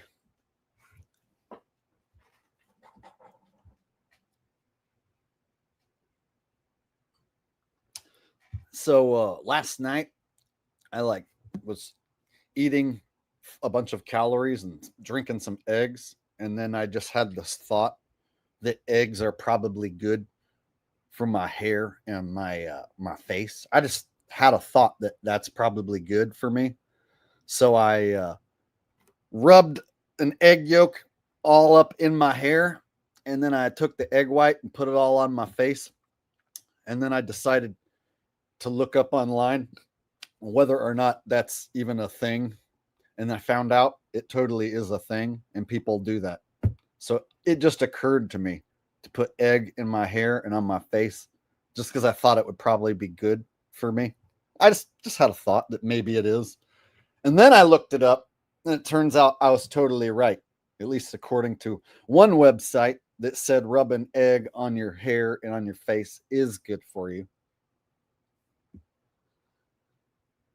So it was like the more I nourished myself, the more I had these thoughts naturally occur to tell me to nourish myself in other ways.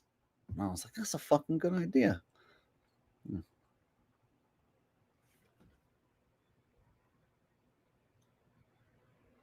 Yeah. Yeah, because they got the healthy cholesterol. No, I'm good on that. Some of the people I've seen online promoting drinking urine look like they're about to die. They look extremely unhealthy. So I'm going to go the opposite direction. Slam my my body with a bunch of easy to digest proteins.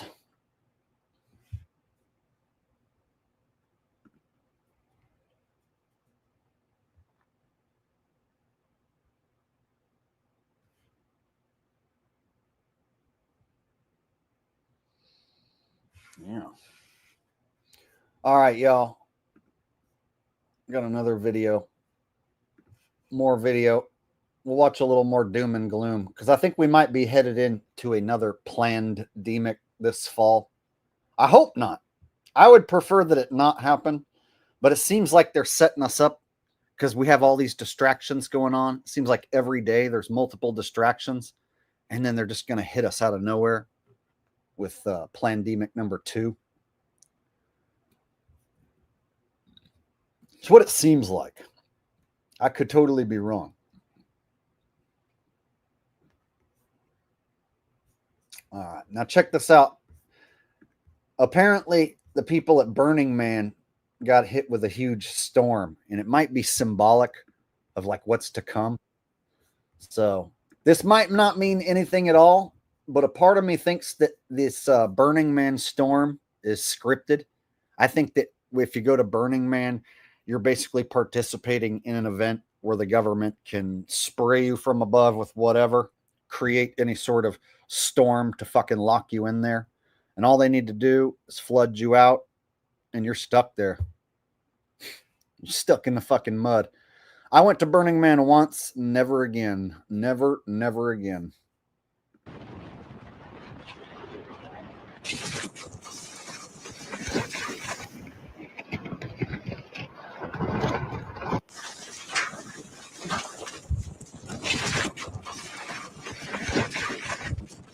The Burning Man festival got hit by a massive sandstorm.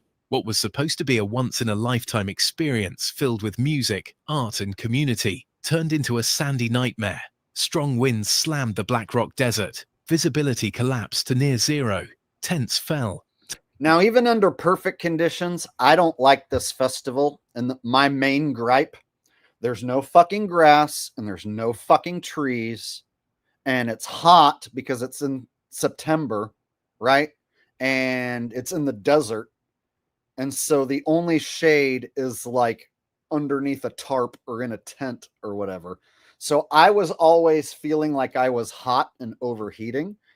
And I never got proper sleep while I was there.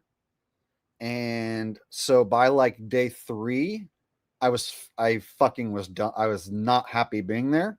And so I left on like after like, I don't know, 4 or 5 days. So I didn't even stay the entire time. So on Saturday, like the most popular day when the man burns, I got up on Saturday morning and fucking drove out. Yep. So some people think this is like the greatest mecca of their life. And after like 3 days, I was like, nope, fuck this. You know what I would rather go to? I literally, if you gave me a choice, I would rather go hang out with the fucking juggalos at the gathering of the juggalos. And the reason is the juggalo gathering has fucking grass and trees. Just that alone, having grass and trees versus the fucking desert. Give me the grass and the trees. So if you gave me a choice between Burning Man and Gathering of the Juggalos, and I had to go to one or the other, I'd be hanging with the fucking juggalos, and I would have way more fun. So there you go. If you're going to go to one or the other, go to the fucking Juggalo Fest instead of this one. Tarps shredded, and the newly built city vanished in a blinding white wall of dust. Oh my God, something just picked up and blew into our RV. Oh my God. Oh my God, the whole side of the RV. It's banging, something's gonna break. Burning Man, a festival built in the Black Rock Desert in Nevada, isn't your typical festival. It's a temporary city of roughly 70,000 people, built on an ancient dry lake bed. Entire streets are mapped, neighborhoods emerge, and art rises out of the flat horizon. The only cool thing is that it's got trippy art. So I will give you this. There's some moments where, you know, if you're on mushrooms or any psychedelic drug, and then you're like walking around looking at this art, you'll be like, oh, so cool. But then that novelty goes away after like a couple days. Then everything just becomes like whatever, you know? So when you first show up and you're like, oh, look, girls with their tits hanging out, and oh, wow, naked people and art. But after like 3 days, you're like, who gives a shit? Muddy naked people and the same art that I've already seen, right? So everything gets old within a few days, at least for me. But everyone else there acts like this is like the greatest thing that they've ever done in their fucking life. So I was the one dude that was like, I guess it's okay. But then by, I don't know, day 3, I was like, all right, I'm fucking done with this dusty fucking hot place. I've seen all there is to see, and anything I didn't see, I don't give a fuck. Whereas like I have a friend that likes to go there every year, and it's like his mecca, and I can't understand why. But building a festival in the middle of a desert has its downsides. On August 23rd, during opening weekend, a storm with gusts up to 50 miles per hour swept across the playa. Oh my God. Organizers responded quickly, temporarily closing the main gate during the worst of the storm, leading to massive lines of stranded cars and campers. The temporary airport, often used to fly in big-name celebrities like Elon Musk and Katy Perry, halted operations. For hours, participants sheltered in place while the playa disappeared into a pale haze. Burning Man 2025. At least 4 people were injured as So, I heard online that if you like rub an egg yolk into your scalp, it'll like rejuvenate your hair growth. And so I thought, why not? We thought we would stick it to the fucking commies who are trying to ruin MAGA. So I thought I'd stimulate the economy and stimulate my hair growth by rubbing a fucking egg on my head. And after I did it, I didn't notice any fucking difference, so then I decided not to do it anymore. Maybe you need to rub more eggs on your head. I don't fucking know. I tried it once. It didn't work, so whatever. There you go. All right, I don't want to do Roseanne too many times because I noticed if I do Roseanne several times, people start to get pissed off and leave. So let's keep the Roseanne requests to a minimum. All right. structures collapsed and debris was pulled into the air. Many who had just finished setting up were now clinging to their tents, desperately trying to hold on and save whatever they could. The typical Burning Man self-reliance stopped being just a principle on a wristband and became the only thing keeping camps from tearing apart. So check it out, guys. You're seeing people in masks, right? and then their camps torn. I almost feel like this is some sort of symbolism for what's coming. So I might be reading too much into it, thinking too far ahead. But to me, it seems like the table is set for Plandemic number 2, and they're distracting the fuck out of us right now. Oh, here's a bunch of shit with Trump. Here's fucking this Raja shit, and here's this fucking Minnesota bang bang pow pow drills. Like, whoa! It's like, dude, it's only been like 3 days, and they just crammed all these distractions in our face, right? So when I see this, I'm like, I might be reading too much into it, but it seems like maybe there's symbology here. Like we're going to be seeing people masked up again like this very soon. This is what Twilight looks like. This is what Twilight looks like. Here we are inside during a whiteout, and even inside the kitchen, it's a little dusty. Participants described the storm as overwhelming. Couldn't see 15 feet in front of us, said Angie. She and her campmates hid inside a truck, listening to canvas tear and poles snap one by one. When the gusts eased, they stepped into a field of broken fiberglass and flapping fabric. Another veteran, Diego, described the gate closure from his car. Line of vehicles disappeared into beige.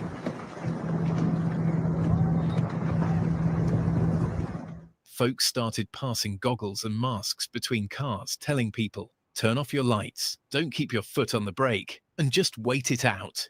His words underline how quickly driving can become dangerous during a whiteout, when cars vanish into their own headlights and collisions at blind corners become likely.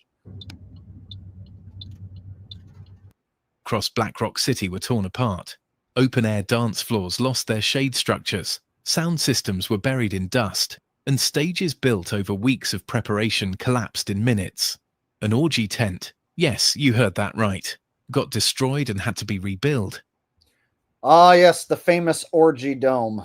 So they do have, or they did have, an orgy dome at Burning Man. And it isn't really a free-for-all. You have to go through an orientation in order to get into the orgy. And they tell you the do's and don'ts and what is and is not allowed. And you can't just be a single guy and walk into the orgy dome. You have to have a female with you. All the females are allowed, but the single dudes can't just walk into the orgy dome. So trying to walk around Burning Man and find a female to escort you into the orgy dome so that you can go through a fucking orientation, right? So sexy, let me tell you. So yeah, the stuff that you might think goes on in your head, it ain't like that. It ain't like that. It's actually a lot lamer than that. From what I hear, the first several Burning Mans, like the first ones way back in the day, were the real ones. And then it got taken over by the man. And they call it Burning Man. But it's like you're burning a mock druid of your own self, right? Sacrificing your own kind. I don't know. There's some weird occult symbolism shit with this Burning Man thing. And I just felt weird energy when I was there. And I don't really have any reason to ever go back. And of course, the damage to the camping was extensive.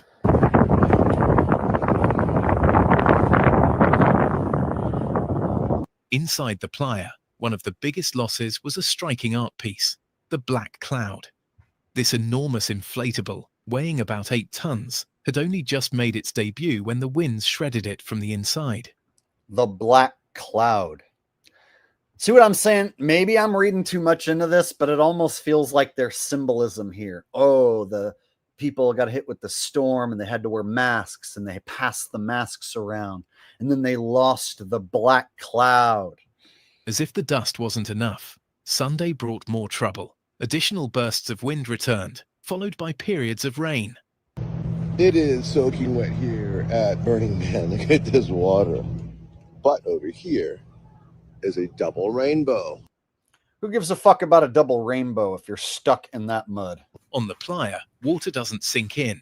It mixes with the alkaline dust to form thick mud that sticks to everything. The year I went, this didn't happen. It was just dry and hot the whole time. But this has happened, I guess, like 3 different times in all the years they've done it. And this one right here looks like the worst. So yeah, if they're doing this now to where you have to worry about a sandstorm and mud, like, dude, that's another reason why nobody should ever want to do this. Like, if you paid a bunch of money to travel there and you have this RV and all this and everything, you get stuck and you can't even go out and enjoy yourself, then what the fuck did you just do? You just wasted a bunch of money and time on this. Tires clogged, bikes refused to roll, and people found their shoes weighed down with layers of sticky paste. Camps paused again, dragging supplies by hand or sled, while mobility across the city slowed to a crawl. For those still arriving through the gate, it was a mix of whiteouts, mud, and gridlock. Despite the challenges, the festival continues. The man and the temple are still under construction, art cars are being repaired, and music is returning in small bursts. Yeah, guys, let's show the camera how much fun we're having and shake our booty. Yeah, we're having so much fun while we wear masks and goggles in a fucking sandstorm and mud everywhere. Yeah, so much fun. Woo! Shake that booty in the sandstorm. Let me see you shake it in the sandstorm, baby. Wow, wow. Can I see you shake it in the sandstorm, baby? I want to see you, girl, moving in the sandstorm. Ooh, the way you move, you're a blooming man, girl. All right, sorry. Even in the middle of chaos, some people kept dancing as if nothing had happened. Yeah, sure they did. Sure they did.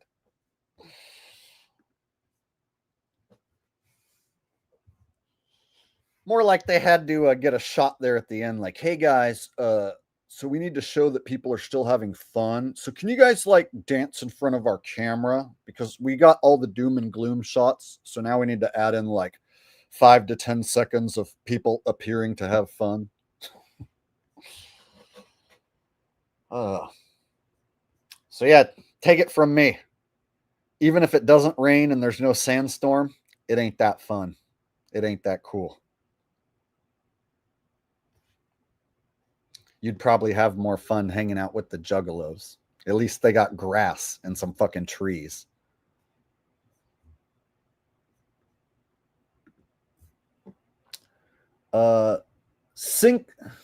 Syncloid said, and reveal NFL man 10 FPS and AJ transitions 5 FPS. I'm not sure what you're asking. Does anybody know what he's asking me right now? And reveal NFL man 10 FPS. And AJ transitions 5 FPS.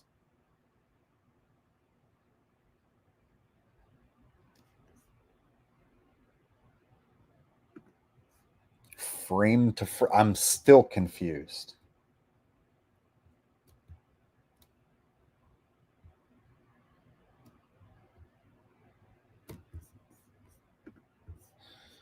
And reveal NFL man 10 frames per second and AJ transitions 5. I don't know what I'm supposed to do with this. Okay, even with frames per second, what do I do with that?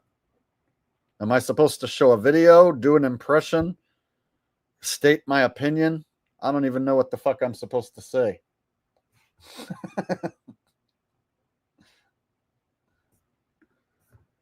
To advance video. Still confused, bro.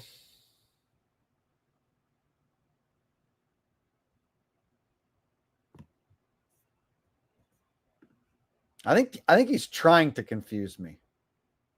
It is AIO.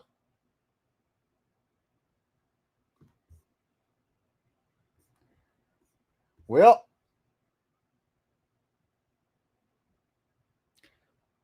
thank you.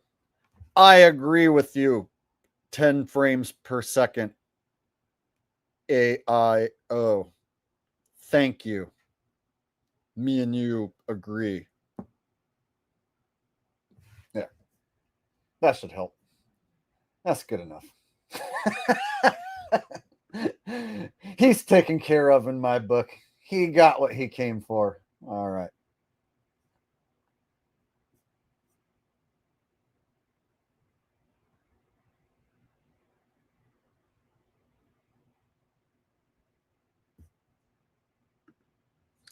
He thinks it's fake players that can be seen by reducing the frame rate.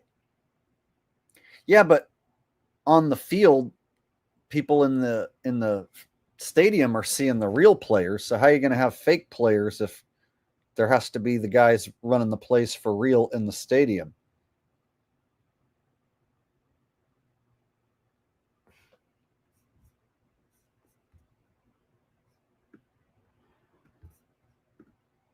Dude, now you're going to call me a moron? I don't know what video you're even talking about. You act like everybody knows what you're talking about and is on the same page, and most everybody's confused by what you said, bro. Comma, and, period, just starting like that, comma and period, reveal NFL man. Is that the name of the video? I don't understand. And then 10 frames per second, AJ transitions 5. I don't know what video you're talking about exactly.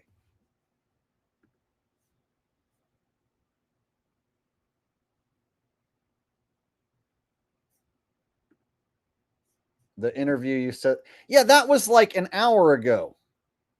So maybe you're behind on the stream or something. But yeah, the interview is like an hour ago.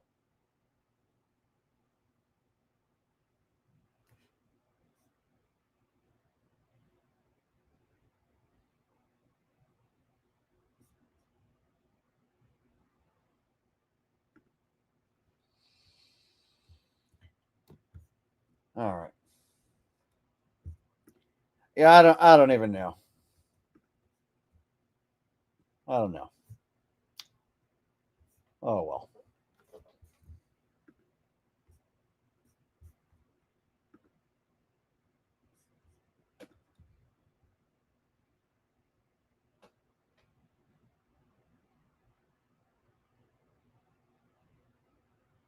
All right.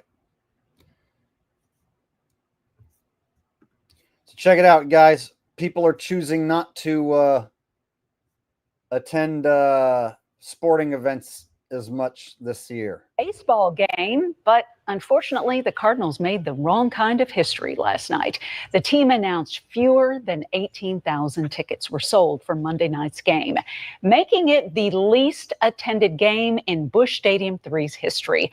Fox 2's Max Dieknight joins us live at our Spark St. Louis bureau at Ballpark Village. And Max, many people are stunned by just how empty these stands are. It looks so strange.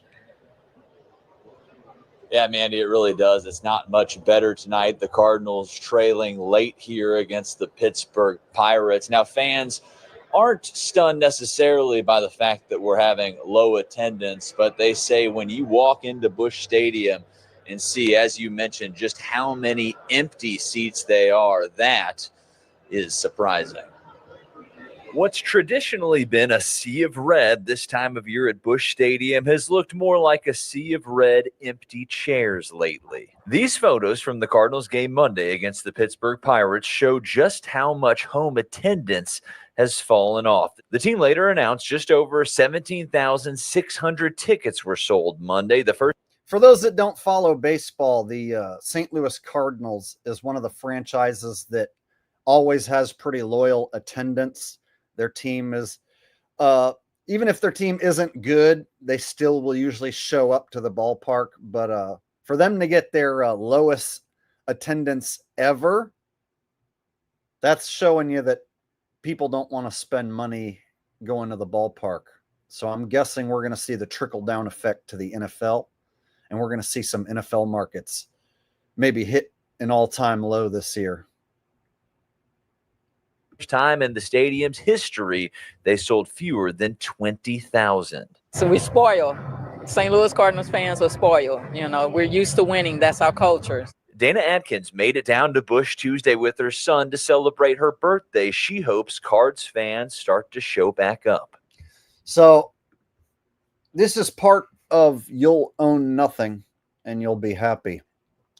They take away your sports and your bread and circus by outpricing it to where you make the decision to not go and save your money.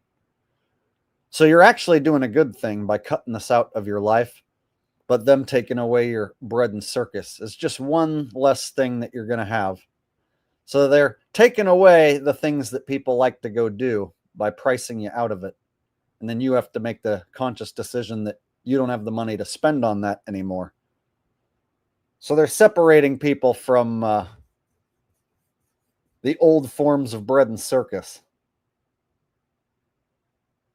So it makes me think something big's going to go down soon, where we're all locked up in our homes or whatever. If they're doing another pandemic and they tell people you have to stay home or whatever, maybe they're banking on getting everyone to start watching TV again, right? Maybe they're trying to get everybody to watch the news and watch TV again. So if they have something big go down this fall, right? You don't have any other distractions and you're stuck watching just the news. Possibly. I don't know. I could be wrong. Maybe they aren't going to do another pandemic. Maybe there ain't nothing big going to happen. It just seems like the table's being set for something. I don't exactly know if it's another pandemic or some other big event, but it seems like there's a big event coming. I don't know what it is. I just feel it inside that something major is going to go down soon, possibly this fall. They missing a good time. I mean, even if we lose, we have a good time down here at the stadium. But other fans feel the drop in attendance is warranted, citing a below-average product on the field and the perception that management and ownership don't listen to the fans. And they say with fewer fans in the stands comes with it an erosion of the game day experience. I just wanted to show you that real quick, that like a baseball town that has a proud history. Now you got the lowest attendance ever.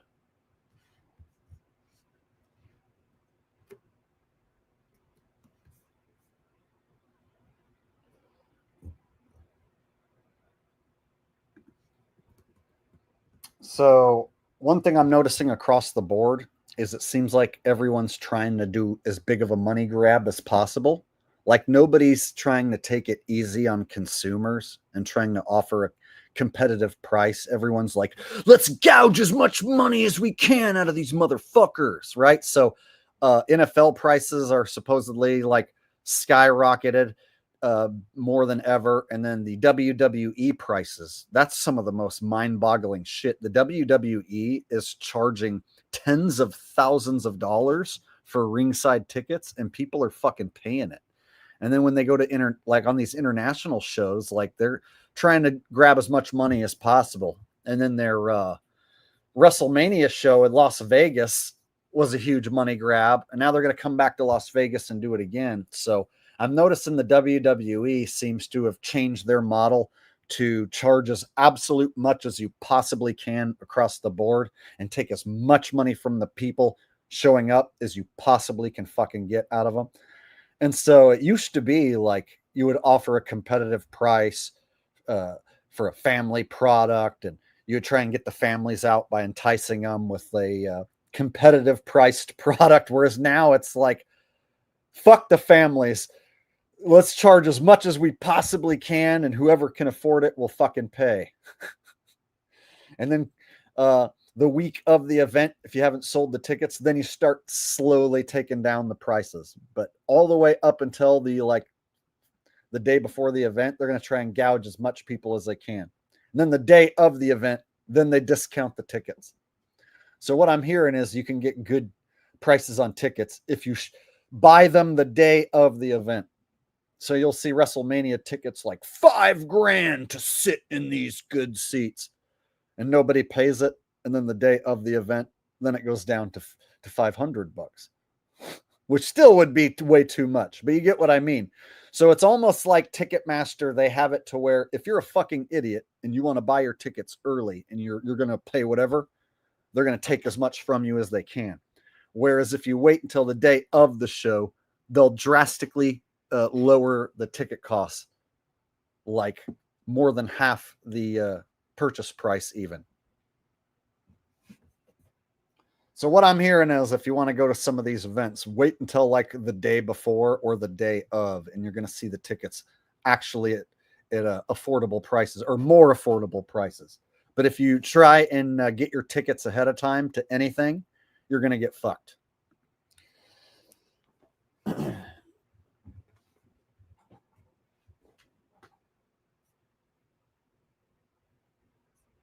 Yeah, this new dynamic pricing thing. It didn't used to be like that. It didn't used to be like if you were one of the first people who at 10 in the morning buys your ticket because you want the front row ticket. They weren't trying to like gouge you for as much money as absolutely humanly possible. Whereas now they're like, ooh, these ringside seats. Let's put a $20,000 price tag on it and see if any fucking idiots will pay it. Oh, look, there's some rich guys who don't mind paying that. Yeah, there's families who can't afford it, but fuck the families. Let's just market it to whoever's willing to pay that ridiculous price. And that's what I notice a lot of industries are moving towards, just like money grab. Just fucking grab all the money you can right now. So I'm wondering if like all these companies know that we're heading into pandemic number 2. We're heading into like the shit hitting the fan. So they're like, let's grab as much money as we possibly can from everyone we can right now. Because we're about to head into pandemic number 2, and all of these stadium shows are going to go away for a while.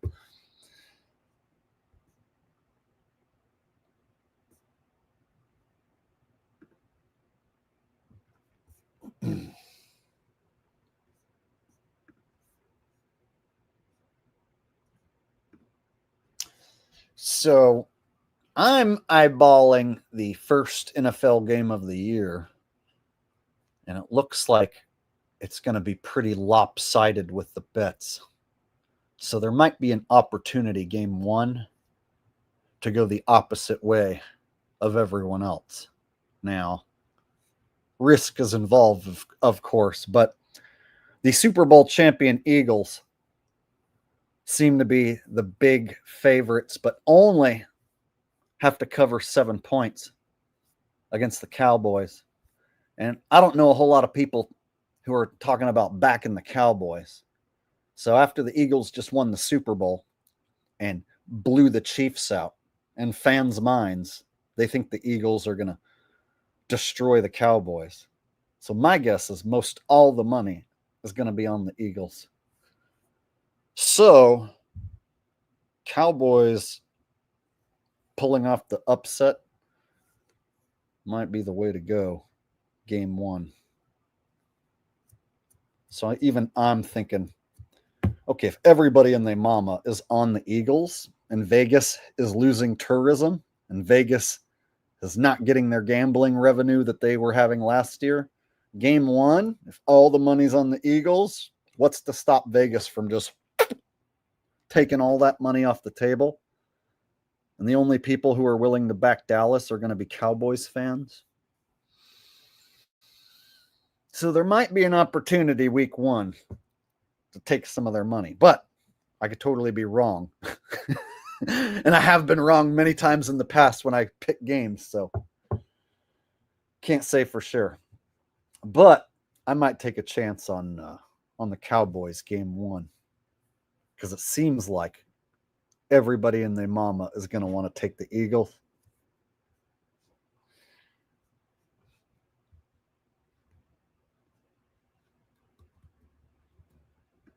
I mean, if tourism is down to Vegas and there's $100 million on the Eagles and only 10 million on the Cowboys, let's say, why wouldn't they just have the Cowboys steal that first game?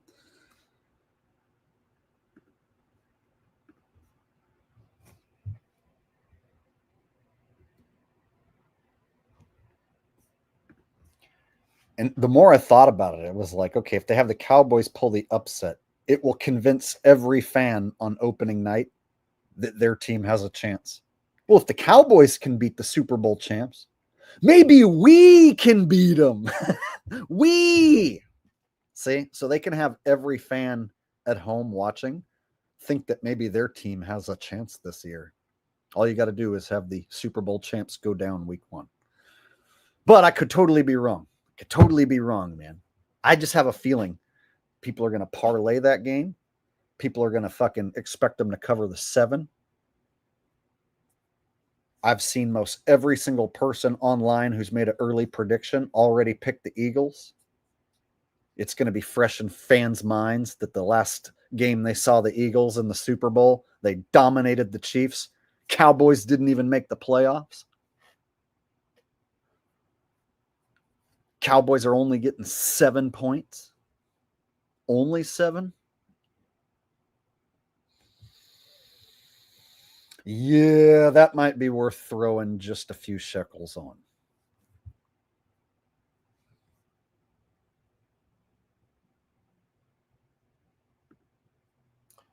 Oh, these guys think they're so funny. They're so clever. Jake's been replaced. Ha, ha, ha, ha. Yeah, man.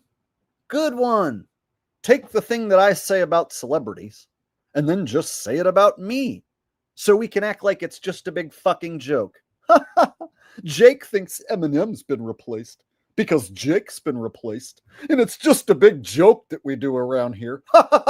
No, not joking.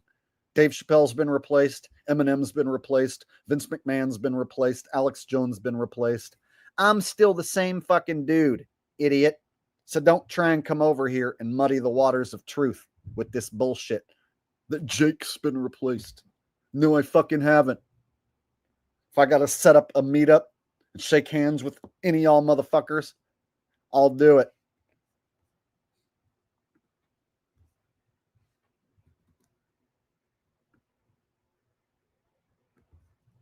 What's with the trolls tonight? You mean every night when I stream?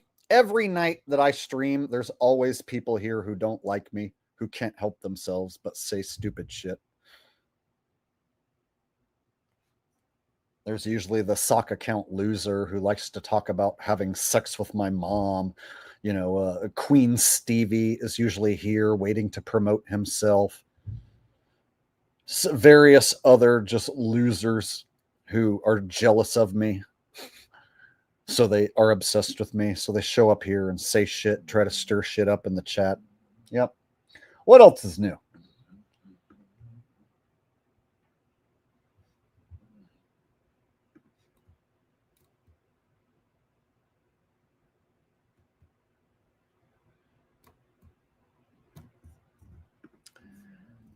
Hadid said something definitely going down this year, bro. You know, I hope I'm wrong, but I think we're headed for Plandemic number 2 this fall. I could be wrong. Maybe I'm just reading into shit incorrectly. Maybe this feeling that I have is not correct. I hope so. I hope it doesn't happen. I don't want Plandemic number 2 to happen. I'm not trying to manifest that shit. It just kind of seems like they've set the table for some big event. And it's been, you know, several years now since the last big event. So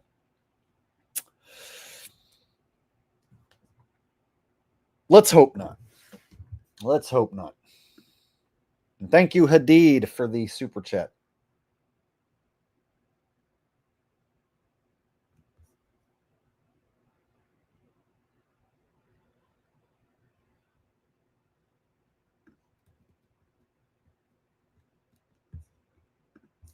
Yeah, dude, some of these shills say the nastiest thing just to try and hurt me and trigger me.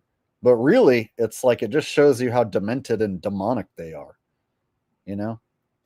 Like there's a fella who has suggested that I have sex with my dog. And it's like, dude, you're the one thinking about sex with a dog and then projecting it onto me. So there's a fella who's made videos where he's like, Jake have sex with this dog And it's like, dude, your demented fucking ass is the one saying that in your brain and then projecting it onto me. That doesn't make me hurt. It doesn't trigger me. It just lets me know that you're a demented fuck projecting some demented shit.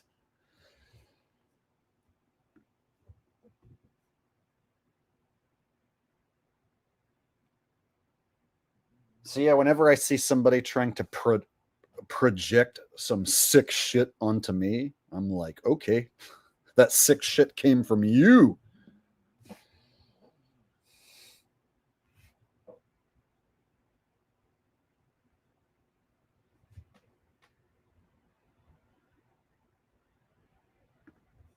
Yeah, believe it or not, there's full-grown men out there who look for anything they can say or do to get a reaction out of me. And they'll go as far as to claim to fuck my dead mother. They'll claim that I fuck my dog. They'll just whatever they can say to get me to get mad or whatever. But really, it's their own demented shit. So I'm not making this up. What I'm saying is like there's grown men who are that fucking demented. They'll make up whatever they can in order to try and hurt me and trigger me. They're that much of a fucking demented loser that that's what they think about. And that's what they use their time to do in this world.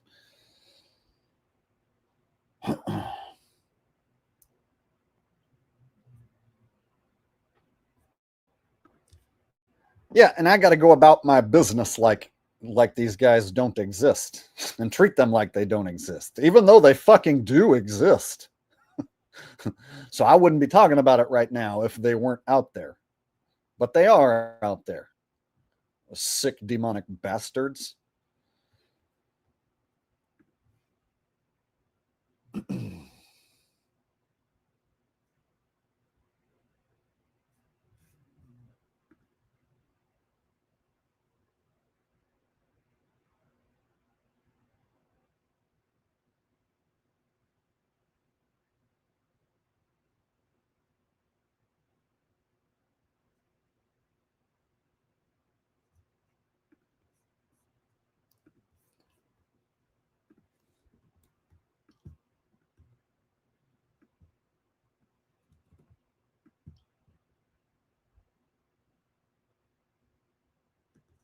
Oh yeah, and then I got another one from this guy. He told me that it renders the video or something. Got another super chat from the dude that confused me. He said, comma and period, advance the video, real or rendered. Cool, bro. Thanks.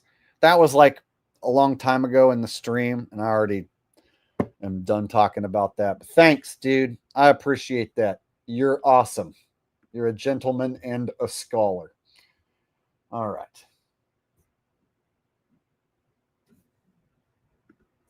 Lost Souls Lose Freedom says, stay strong, Jake. There's a lot of us who support you and love your content. Well, you know what? I feel like I might be getting a slight bit weak right now. So in order to maintain proper nutrition and proper strength, I'm going to go ahead and eat a raw egg right now. I'm going to drink a raw egg, I should say. So this is the fourth raw egg of the stream that I'm going to drink so that I can stay strong. I'm going to add a little cream to the mix because it makes it go down nice and smooth that way.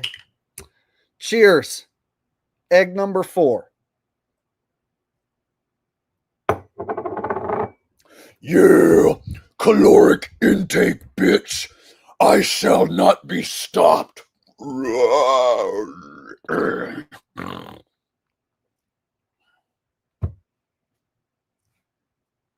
it's not gross at all. Check it out. A raw egg doesn't really have much flavor. And if you mix a little bit of milk or cream in there, the last thing that goes down your throat is the milk or the cream. and the egg will just slide down your throat, and the only thing you'll taste is the milk or the cream. So if you don't like the goopiness of an egg, if the consistency grosses you out, you just swallow it with some milk or some cream, and you won't even notice that goopy consistency. So I don't taste the yolk. I don't taste any egg. So if I put it in my coffee cup with some cream and then I drink it, it tastes like I took a shot of lumpy cream. It's good. It's actually quite satisfying. Guys, I've drinking hundreds of eggs and I've never, ever had a problem. If I did, I wouldn't fucking do it. So watch. I'm going to go ahead and drink a fifth egg. Because why not? All right.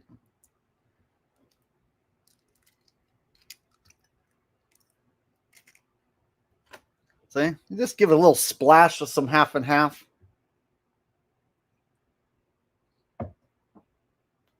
Cheers. My fifth egg that I've drank this stream. That's like, I don't know, 300, 350 calories or so. Yeah. Oh, yeah. I can feel the power of the egg making me fucking stronger right now. Oh, it's making my chest muscles bigger as I'm speaking. Oh, yeah.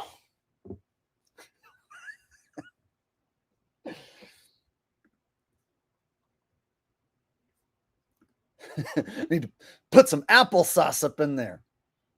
Like that really concerned dad with the dead kid.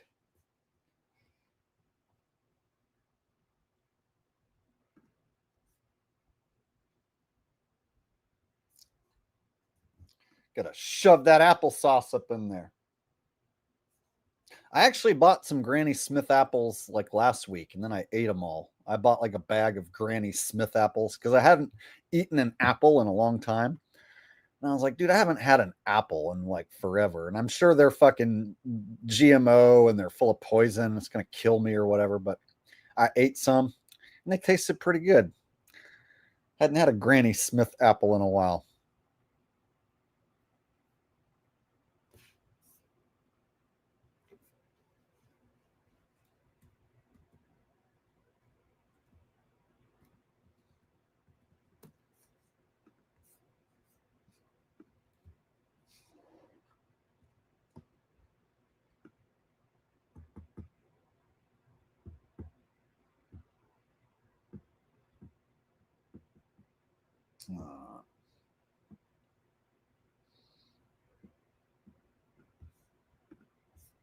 Which came first, chicken or the egg? Doesn't matter.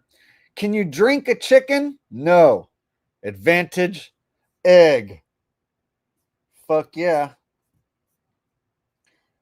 I tried to drink a chicken and it did not work.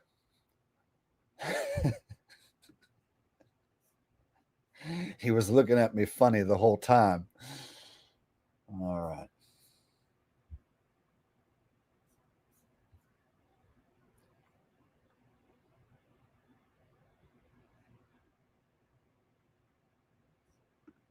You can drink chicken soup.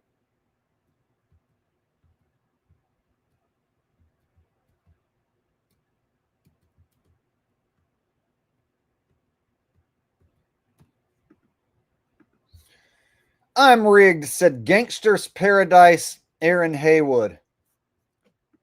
All right, all right.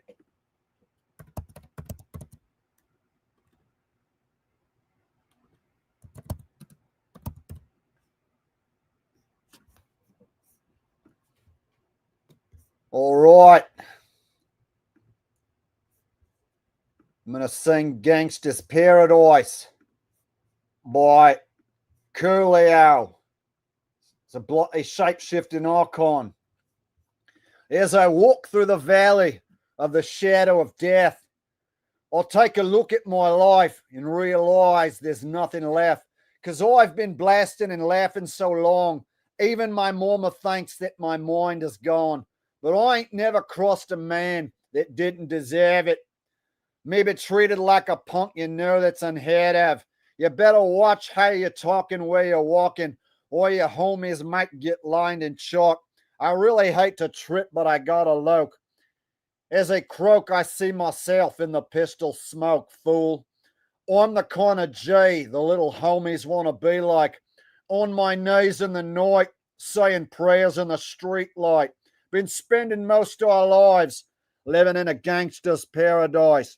Been spending most of our lives living in a gangster's paradise. Bloody Jake, the shapeshifting icon. I bodied him as Nick Johnson. As he croaked, I saw himself in the pistol smoke.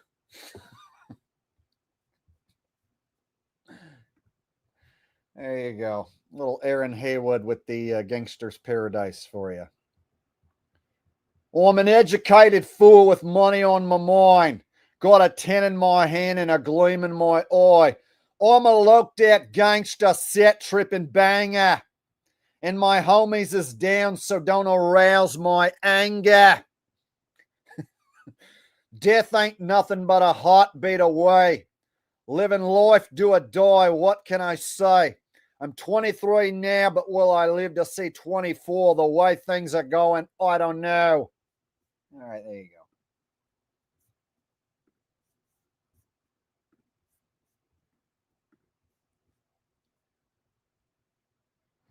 Just waking up in the morning, gotta thank God. I don't know, but today seems kind of odd.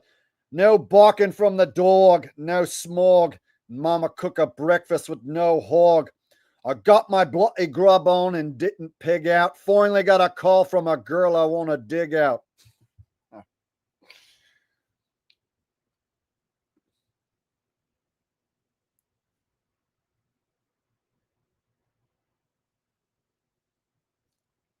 In West Philadelphia, born and raised, on a playground is where I spent most of my days. Chilling out, mixed and relaxing, all cool.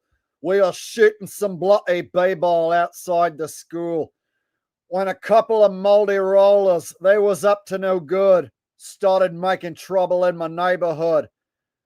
We got in one little fight and my bloody mom got scared. She said, "You're moving with your auntie and uncle in Bel Air." I whistled for a cab, and when it came near, the license plate had freshened it a dice in a mirror. If anything, I can say this cab was weird, but I thought, nah, forget it, you owns to Bel Air. I pulled up to the house about 7 or 8, and I yelled to the cabbie, "Yo, home, smell you later." Looked at my kingdom, I was finally there, sit on my throne as the bloody Prince of Bel Air. There you go. Whew.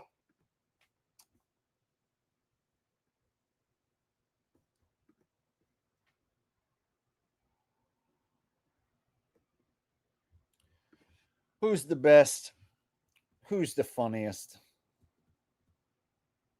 You know, if you asked any other man in the world to do that, they would not be able to do that anywhere near as good as what I just did for you right now. Ain't trying to be all narcissistic and shit, but I am the funniest motherfucker in the world, and I prove it over and over and over again.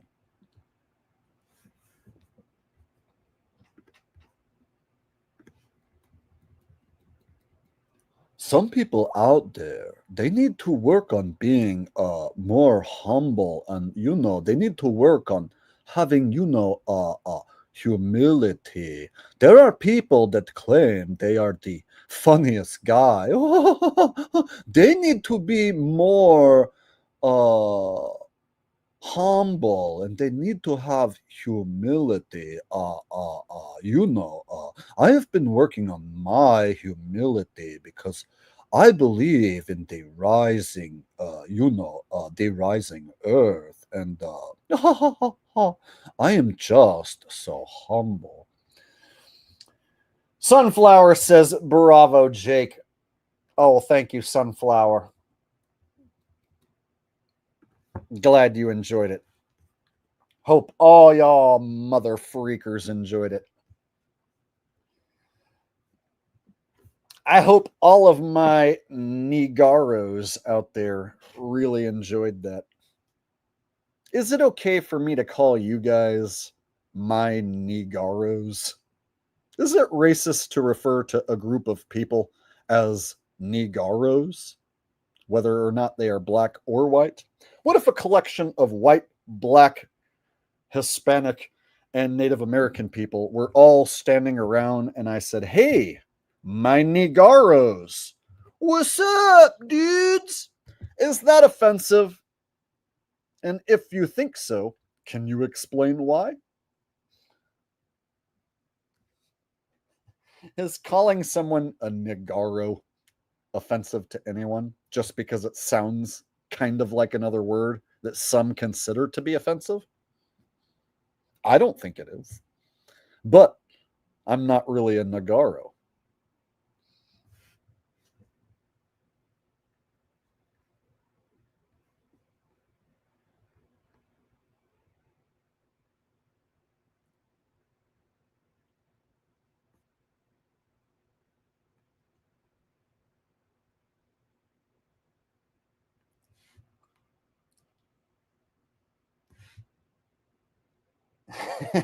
Fuck, man.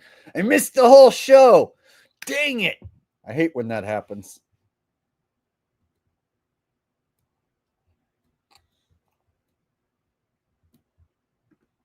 Jay Cruzen said, just say black.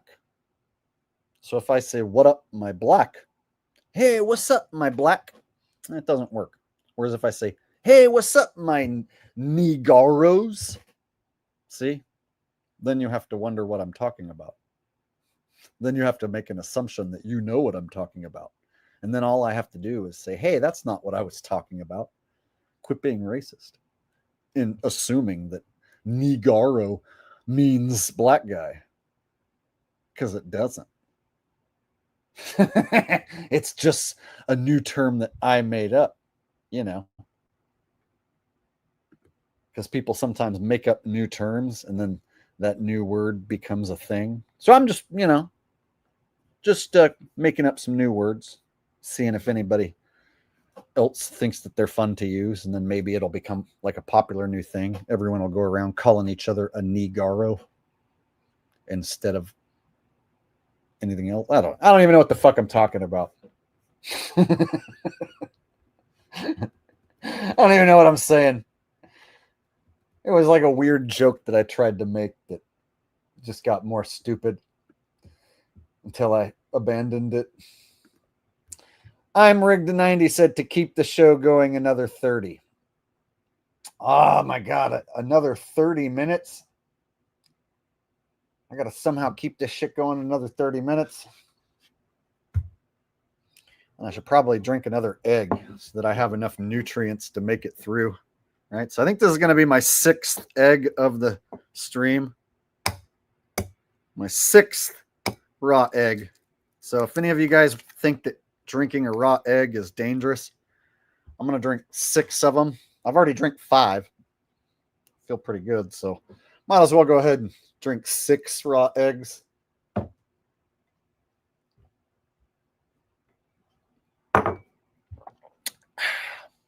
There you go, 6 raw eggs. So if like I die tomorrow, then you guys will know not to drink that many raw eggs. But chances are I won't. So then you guys will know that it's totally safe.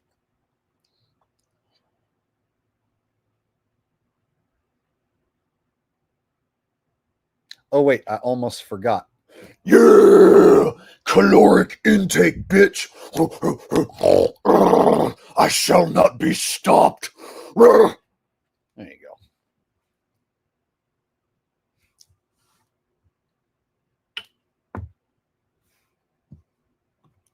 That's how you stay healthy in 2025. At least that's how I do it.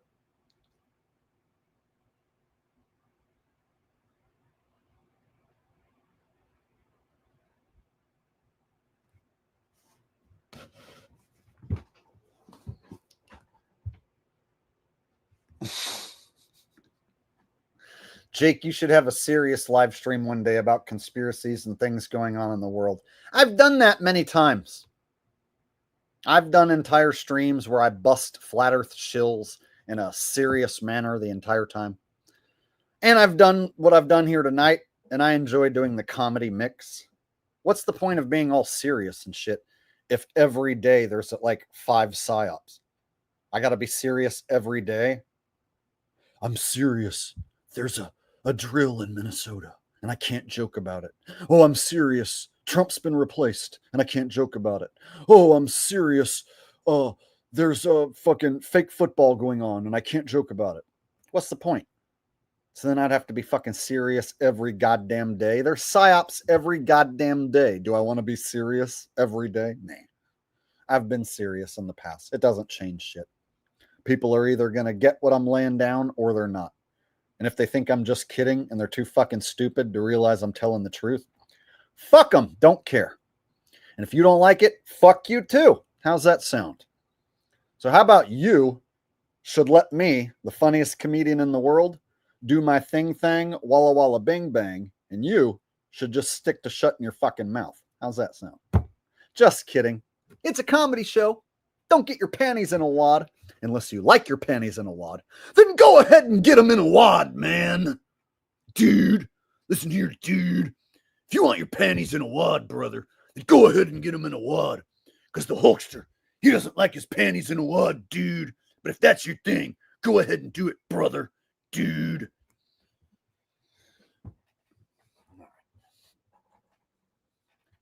Gonna tell the funniest guy in the world he should be serious. Okay. Yeah, I'll get to doing that next time.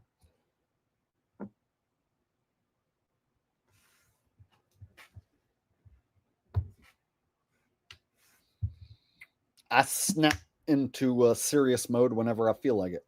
So every once in a while, I'll be having fun, cutting it up, but then I'll go into talking about something serious and not be cutting any fucking jokes at all. People can tell the difference. Yeah. I can do a quick 180 in a split second and go from being like, you guys, I'm not fucking around. This is serious, to like, dude, let's fuck around as much as possible. Yeah. That's what happens here. No boundaries. We do what I want when I want. You can either like it, lump it, or fuck off and dump it. Kevin Arnold from the Wonder Years said, have a drink on me! Have a drink on me! Yeah! Have a drink on me! Yeah! All right. Egg money. The good news is eggs have been a lot less expensive over the last like month. So we went through that eggflation stage like what, 6 months ago, 5 months ago. Remember they were trying to charge like fucking $9 for like 12 eggs and shit. And now they're like on sale everywhere I go. So eggs are really cheap right now. So I stocked up on some eggs.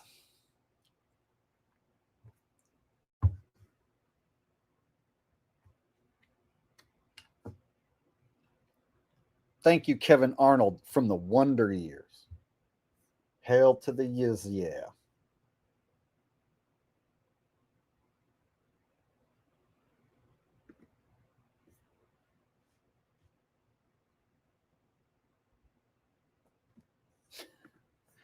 Sorry for giving you shit, dude. There's plenty of times where I'm serious, and then plenty of times where I'm joking around. So I just pick and choose whatever I want to do whenever I want to do it. And I don't take kindly to anyone telling me what I should do. But since you're not trying to be an asshole about it, and you seem like a nice guy, I'm going to go ahead and apologize for coming on a little strong there with my response to you. So thanks for clearing up the confusion, if there was any. All right. As you all know, I am the one who made the price of eggs go down. I simply took the egg price knob and I turned it down. Creepy Joe, he tried to ruin the economy. He had you pay an exorbitant amount for eggs. So I showed up and turned the egg price knob down for you because I'm the greatest president that there ever was. Nobody's ever been a greater president than me. Nobody's ever turned down the egg price knob quite as successfully as I was able to do. And that's why we're going to do a lot of great things with the remaining time of this presidency. I'm hard at work at getting Trumptricity ready to go for everyone. Something big is about to happen this fall. It is not a planned demic part 2. No, something far greater. Trumptricity is coming out this fall. All of your homes are going to be running on Trumptricity. We're going to save billions and billions and billions. You're going to see that first month when Trumptricity is installed, you will see that your electricity bill, your Trumptricity bill, is going to be less than 50% of what you were paying before. Imagine that. You're going to save billions. We're going to save trillions. You know who's going to finance the entire thing? China. I bent China over. I put the Trumptricity where the sun don't shine. Showed them who's boss with my monster tariff. And they were like, ching chang, ching chong. I was like, yeah, that's right. I'm the best. Nobody's better than me. All right.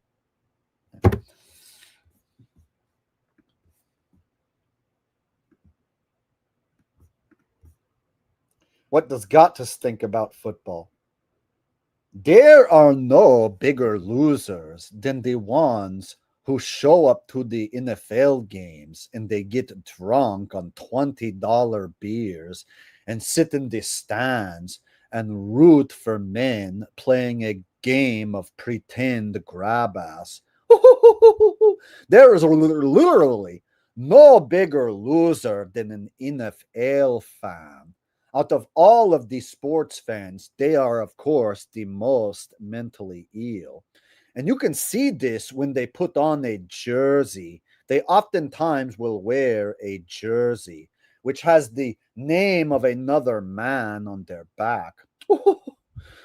You can only imagine the type of loser who wishes that they played a man-made sport that they are watching on the man-made television. They don't realize that they are wasting their lives when they could be eating raw meat and gazing at the sun. I, of course, would never spend a Sunday in front of a television watching man-made football. There you go. It's me and Gotus actually agree. That's one thing we agree on.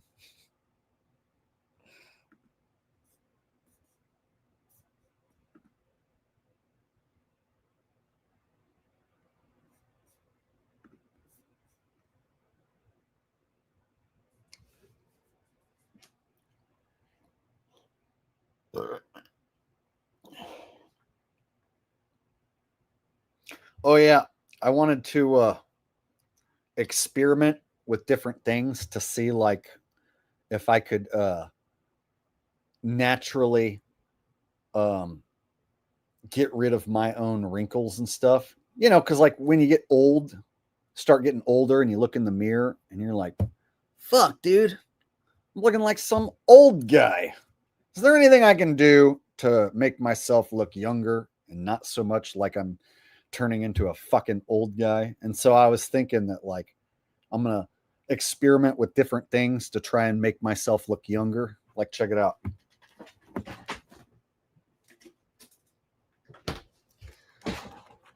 I don't even know if this is going to work or not, but I'm thinking that there's like animal fat inside this hamburger meat. So I'm thinking if I like take some hamburger meat, right? And then just like fucking rub it on my wrinkles, maybe it'll go away, right? I can get my wrinkles to like go away and I'll look younger. Yeah. I mean, what do I have to lose, right? Nothing. Literally nothing to lose. So I'm gonna rub this meat on my face, see if this helps. And if it doesn't, yeah, well, it didn't hurt me. If anything, I'm entertaining you guys. See? I'm gonna rub this over here on my wrinkles, right? On my under eye. Rub all this shit up here. And I got all these fucking forehead wrinkles going on. Well, let's go ahead and rub some up there too. Let's get some in. I'm thinking that the fat and the cholesterol and the collagen and shit will get all up in there in the wrinkles and it'll like make me fucking beautiful. I think I'm gonna be fucking beautiful, and you guys are gonna be blown away and jealous by the results, and then you're gonna start rubbing meat on your face. That's what's gonna happen. You guys are gonna think I'm crazy, but then you're gonna end up rubbing meat on your face after you see how beautiful it makes me look. It might take a couple weeks, I don't know, a month. And if I don't get more beautiful, then I'll know that it didn't work and that I wasted my time. Okay?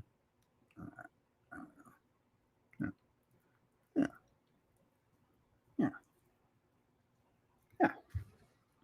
See there? Gives me a nice shine. Almost looks like it's working already. Huh. Now I got this glob of meat.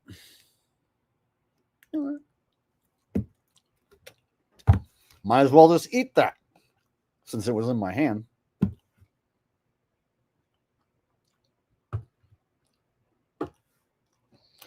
Wash it down with some half and half.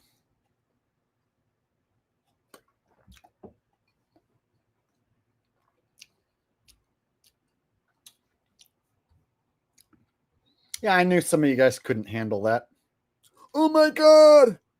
He rubbed meat on his face and ate some meat. Yeah, I ate some meat. Boogity boogity. Yeah, look up steak tartare and then come back and apologize for being so stupid.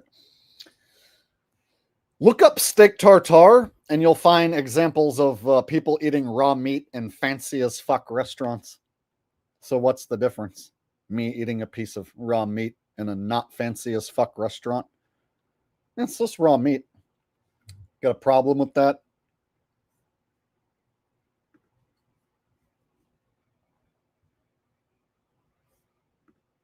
My face will smell like meat. But it doesn't. Like right now, I don't smell meat. I have to like stick my nose inside the package to even smell anything.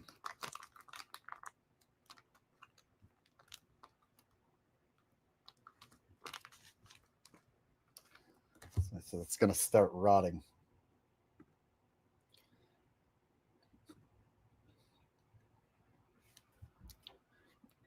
Yeah, but the grease on my eyes or on my head and under my eyes, it's like soaking into my skin. And it might be like rejuvenating my skin and taking away my wrinkles. So what if it makes me look beautiful? What if my wrinkles go away and it fucking makes my skin all supple and plush and moist and healthy as fuck? Then what? You don't have to do it. I'm going to do it some more because I think it's working. I think it's fucking totally working. Yeah. There we go. Yeah. Yeah. A little more on the forehead. There we go.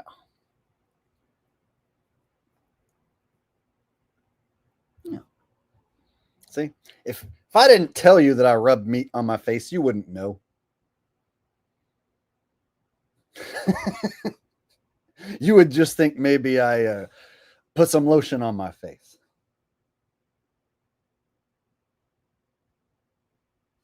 Right? You want a piece of meat, Ralph? Here, you can have that piece. There you go.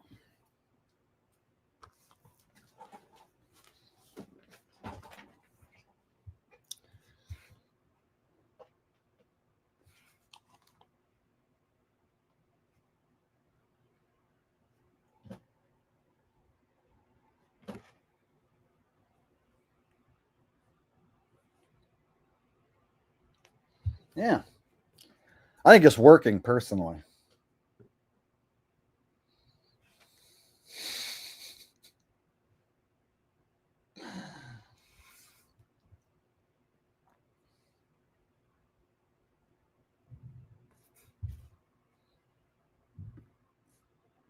Citizen G-Man says, I see an acne breakout coming. Yes, I'm about to destroy your preconceived notions about having a greasy face and getting pimples. I'll guarantee no zits occur from this. In fact, I'm going to guarantee it either looks slightly better or nothing happens. SunCal with a donation. Thank you.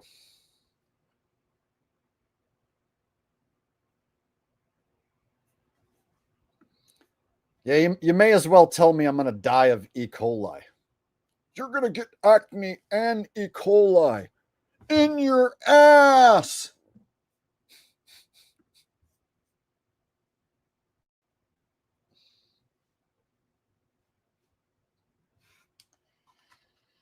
All right.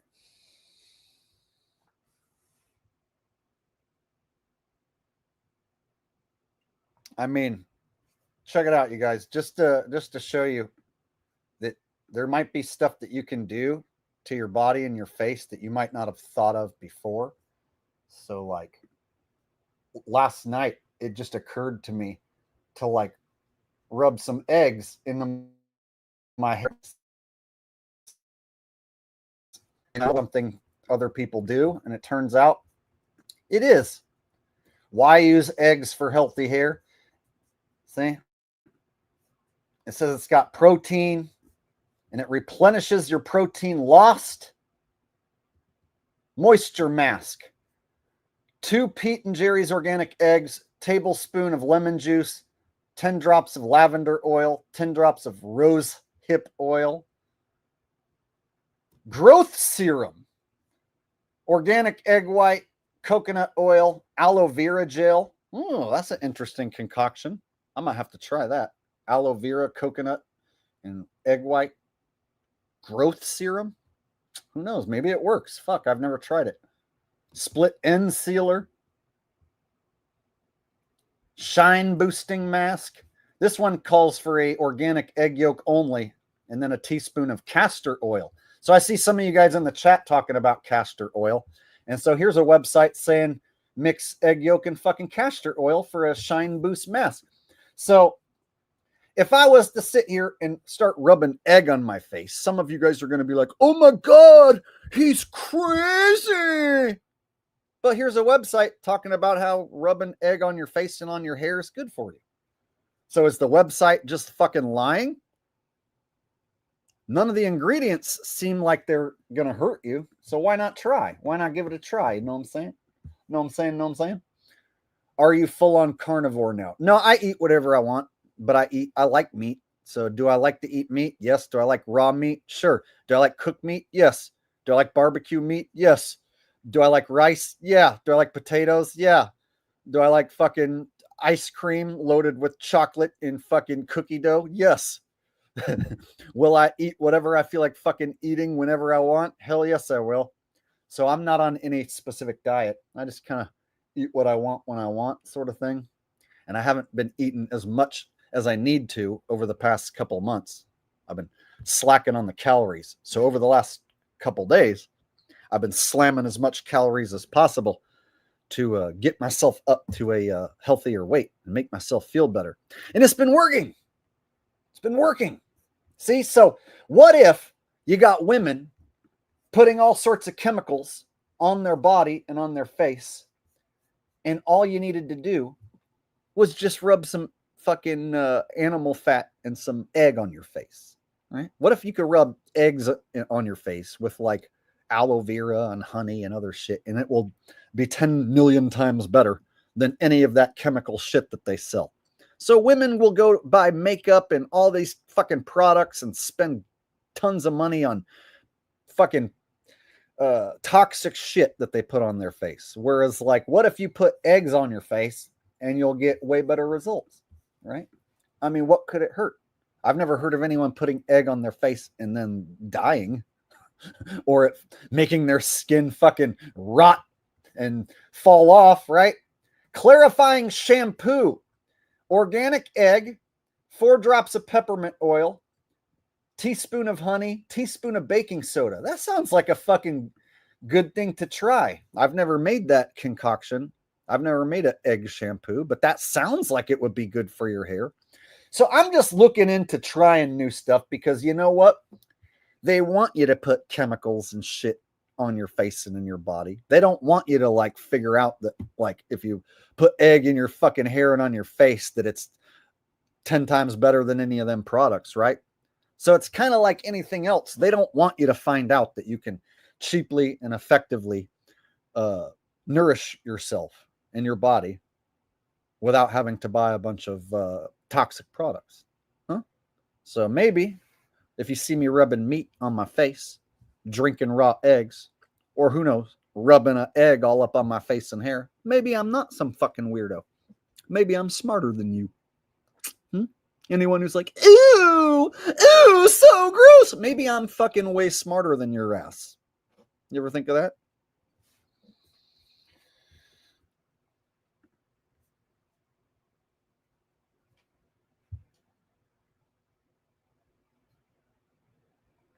Ew, it's so gross. Okay, don't do it then. Don't put no egg on your face because it's so gross and you'll die. But you can watch me do it. And I don't die. So then you have to convince yourself I just got lucky. You'll watch me drink eggs and I won't die. You'll watch me rub it on my face and on my hair and it won't hurt me. And then if my skin does start to look better, then you're going to be like, maybe I should do that too. Maybe he's right. And I am right.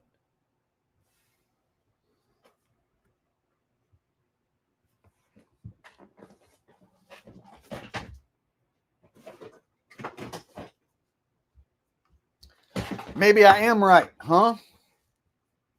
Only one way to find out.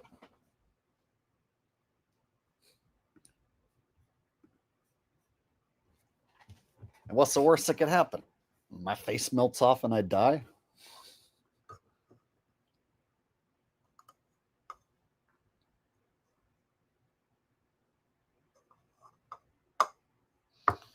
I mean,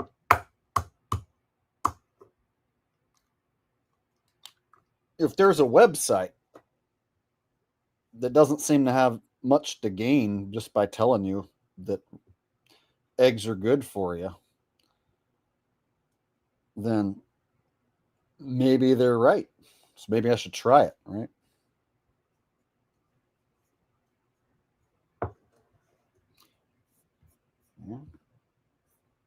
Yeah, they were on sale. They were, you know. So it gets to the point where it's like, what do you got to lose, you know? I mean, what do I got to lose? What has anybody got to lose, right? And if anything, it's just got to be funny to watch a guy put eggs in his hair on YouTube, right? Jake's going crazy. He's a fucking crazy guy. He's gonna put egg in his hair. Yeah, why not? It's like it might be a growth serum. What if like it makes my hair start growing thicker than before and then makes my hair stronger than it's fucking ever been? Worst that could happen is that it doesn't do shit and I'm just gonna rinse it out. So why not waste an egg and try and see if it does anything, right? Fuck. I mean, what? Why not? Why not? Look. Why not? Why not? So, of course, I'm just going to take a shower after I finish this up. There we go. Let's get it all up in there. Yeah. I'm trying not to get it all over my desk and strategically get it into my head. This is what I did last night. I strategically put the egg into my head so that I didn't get it everywhere and make a mess.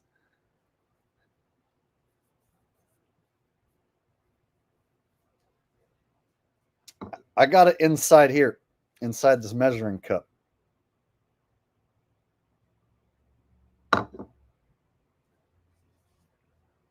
Some of you guys are like, is he really doing? Yeah, there's a fucking egg in my head right now. I'm not just doing this for clicks. I'm fucking testing shit. If this does do miracles, they aren't going to want you to know that. They're going to suppress this information. So if you could like have been using eggs instead of chemicals on your head, and you would have been way more healthy and your hair would look way better and it wouldn't have turned gray ever. Imagine if you never would have got gray hair if you would have been doing this instead of putting shampoo. It'll make you feel stupid for using shampoo all those years, huh? So might as well find out. Worst that could happen is like I'll just have eggy hair for a bit and then I'll just wash it out. Nothing will happen. So might as well just fucking give it a go. All right.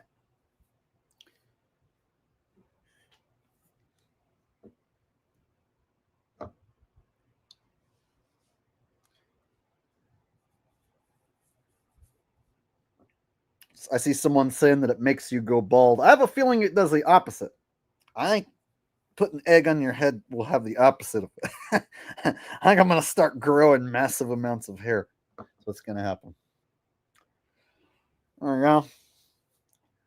It's my fucking beauty treatment. I'm getting beautiful right now. Y'all motherfuckers are going to be so jealous.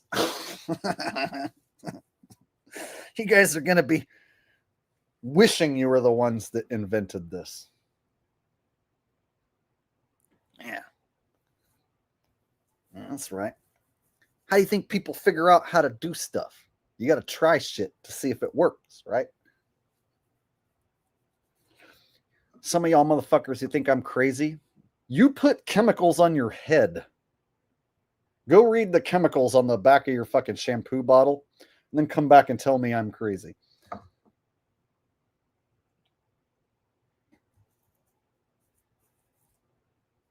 All right. There we go. Good times.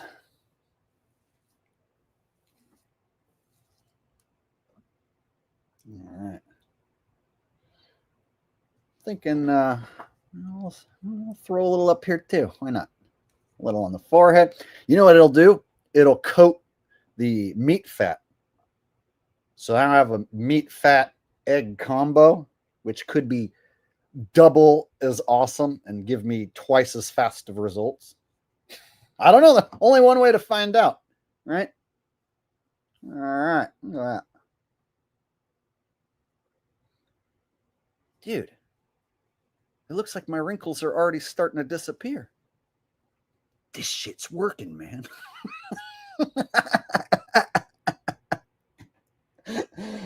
All right.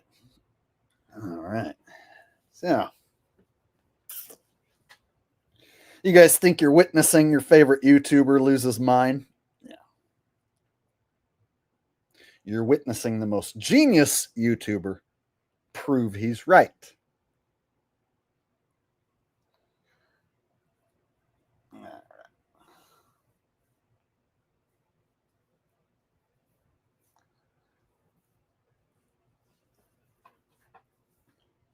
All right.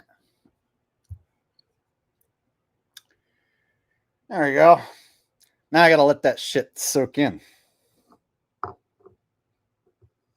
That's what we need to do. Got to let it all soak in. Let my skin absorb all that, my scalp and my hair absorb all that. So now I'm going to go rinse off my hands and wipe off my desk. And I'm going to continue the stream with this on my face and on my head as if it's not there. And I'm going to let it soak in for like 20 minutes or something or longer.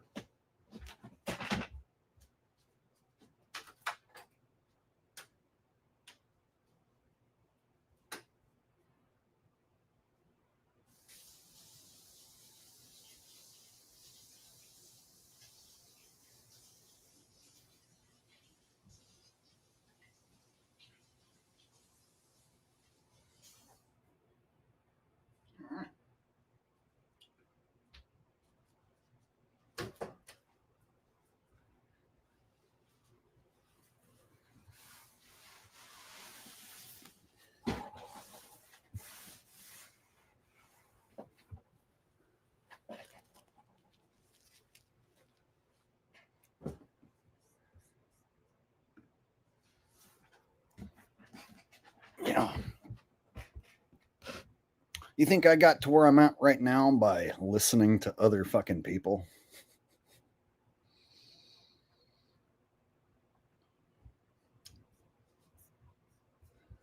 All right. He says, somebody says I look like the singer from Sum 41. I don't want to waste my time, become another casualty of society. I'll never fall in line, become another victim of your conformity and breakdown. Because you don't know us at all. We laugh when old people fall, but what would you expect from a country so small? Heady metal and mullets were how we were raised. All right. Because you know we got the fun and back in high school, never knowing all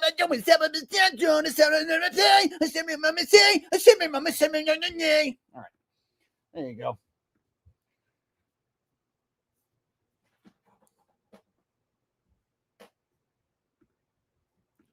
So check it out. I already did this last night, so I already know what happens. It gets super stiff, and then what it does is it like makes your face like all stiff and shit to where like you can't even wrinkle up your forehead because it's like stuck stiff, right? So it's like what does it call, like one of them facial stretches or whatever that they do, a facelift. So it's like you're giving yourself a natural facelift. Yeah.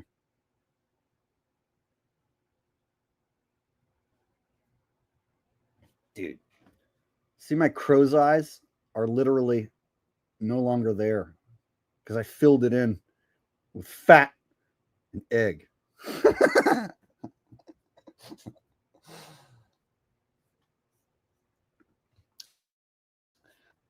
Playing in a band is you have to like meet up with other dudes and practice, and so you have to live next to the other bandmates. So then how do I like find the right bandmates here in Sacramento? So then it becomes like you have to have the right group of guys who live nearby, and they have to be dedicated enough to like show up to practice and put in the time and effort. And we're at a point in time where nobody wants to do that anymore. Nobody wants to be in a band anymore because being in bands doesn't really pay any money unless you're a famous band from back in the day.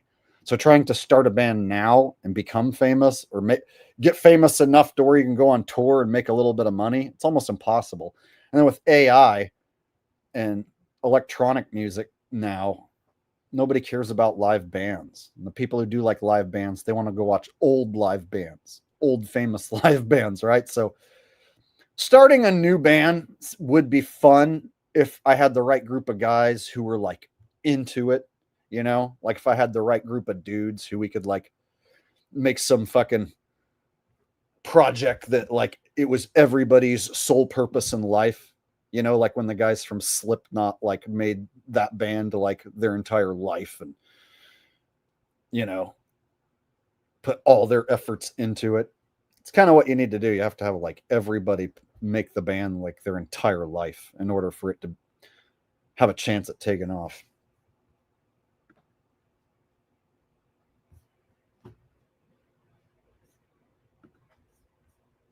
Well, I live out of an office. I drive a 25-year-old minivan.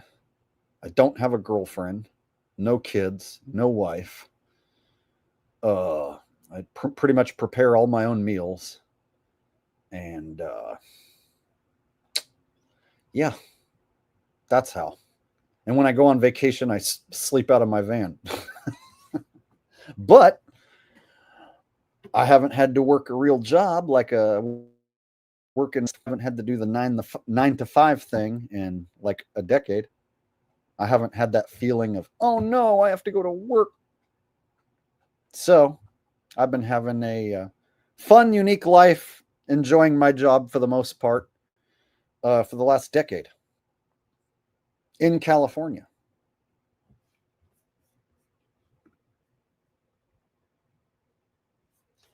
And I'd like to step it up. Oh, look at this. Doesn't that look fucking wonderful? Yeah. And I want to step it up and take this channel to the next level. And it starts with me doing crazy shit like rubbing eggs all over my face. Well, check it out. Now it's starting to dry. It's getting real stiff. Look, Like my forehead wrinkles are fucking gone. Tell me my forehead wrinkles ain't gone. Look at that.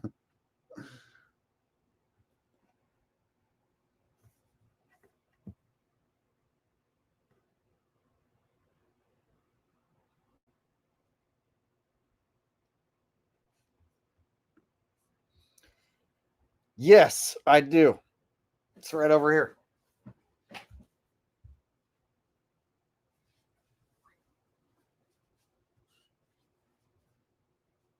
I just put this on the floor. I have it up against the wall. It's my mattress. See?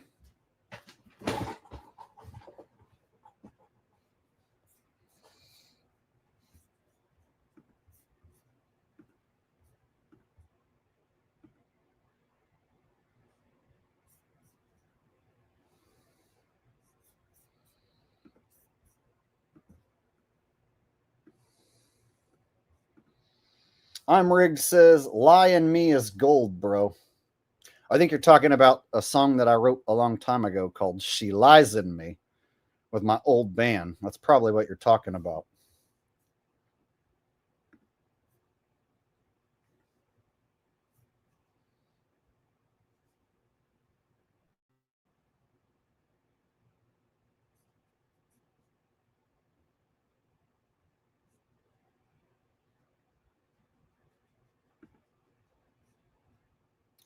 The drop ceiling is horrific to look at. I'm sorry, it's so horrifying. Maybe you shouldn't watch anymore. Anyone who's like angry about how my office is fucking constructed, get a grip, dude. It's just a fucking office that I rent. I just rent this shit. I don't give a fuck about the ceiling. I don't give a fuck about any of that. Yeah, it's not my office. Like, I didn't build it personally. I'm just the dude who rents it. Sorry, it's the most horrifying thing for you. Maybe you should find something else to watch. This isn't the first guy to give me shit about the ceiling, like I'm the craftsman responsible for this. The guy who owns the building figured out that if he can get as many offices in his building as possible, he can make more money. So he found a way to double and triple the amount of offices he has up in here by doing it this way.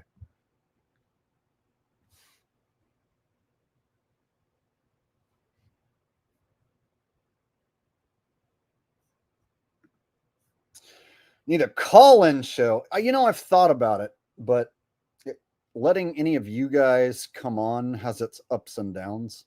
So the people out there who are like good, genuine people, yeah, you're fun to talk to. I got no problem talking to you guys. But if I like let anyone come on or call, then that means the shitbags and trolls, that gives them a direct door to insult me, slander me, throw my show off the rails. So I noticed when I do an open topic deal, or a open panel and let anyone come on, guys like Davey are cool, and guys like Holden are cool. Like, they're nice guys, but then there's fucking weirdos who show up and seem like they're there to throw my show off the rails and start shit, right? So letting just anyone come on definitely has its issues. And there's like no way to like vet each and every caller and know exactly who's gonna say what, So if I let anyone call in, then I have to worry about them saying certain words that can get my stream flagged, right?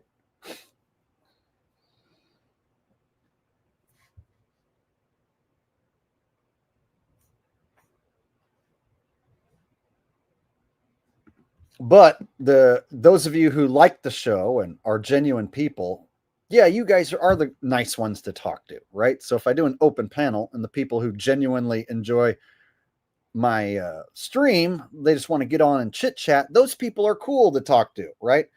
And usually that's what it is. But then there's those times where like weirdos get on and then they start like taking off their clothes. Like there was one time a dude started to like strip and I had to like cut him off. And I was like, dude, all it takes is one guy to whip out his dick or do something weird and it will ruin the entire thing.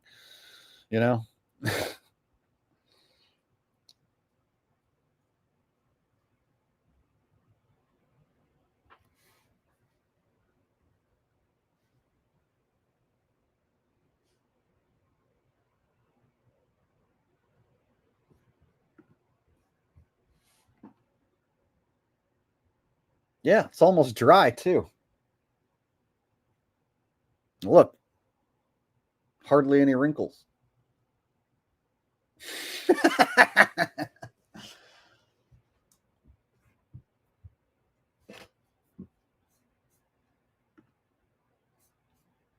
Yeah, so there was a guy in here earlier, nameless, faceless troll. Do you guys think Jake is a CIA plant, or do you think he's a real guy? Oh, wow, an account without a fucking profile picture, with a person who doesn't show their face or give their name, going to suggest that I'm a CIA plant. Yeah. That's how they come along and try and stir up shit in my chat.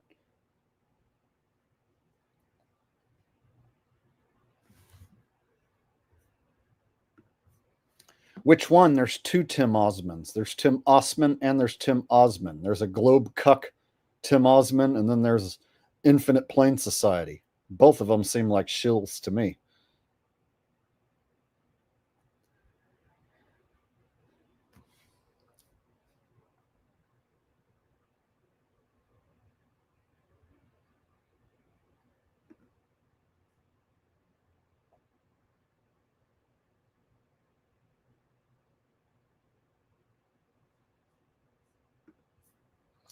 Well, the problem with Tim is that he attacks anyone who thinks chemtrails are a thing. So anyone who thinks that planes spray something or manipulate the weather, he attacks you.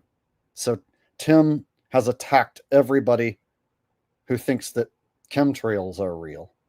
And he did it to the point where he chased away most of his own audience. So Tim's only getting like 200, 300 views. And he doesn't seem to take care of himself too well right now. So I don't even think he has a place to stream. So Tim's channel and his presentation, yeah, it's not doing so good. So why would I bring him on if we disagree on some key aspects? And why would I promote him? Just you talking about him is more promotion than I think he deserves. According to Tim, no plane has ever sprayed anything, and it's impossible for a plane to spray anything. According to Tim, anyone who thinks planes spray anything, you're a right-winger who got duped. According to Tim, if you think a plane sprays anything, then you should wear a mask and go destroy artwork. That's what he said. He told me you should go destroy a priceless artwork, or you should lay in the street and protest. That's what he said. If you think chemtrails are real, you should wear a mask and go lay out in the freeway and protest. Okay, Tim.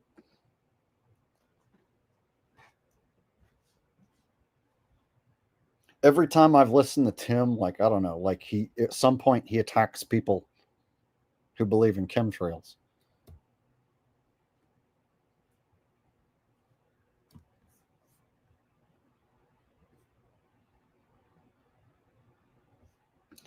I'm just going to say this once. I don't even mention this guy's name anymore because he literally stabbed me in the back out of fucking nowhere. And he started saying that I have sex with my dog. And he started making me say stuff like with an AI voice that I've never said. So he's literally dead to me. And that's the last time I'll even bring him up. So fuck that guy.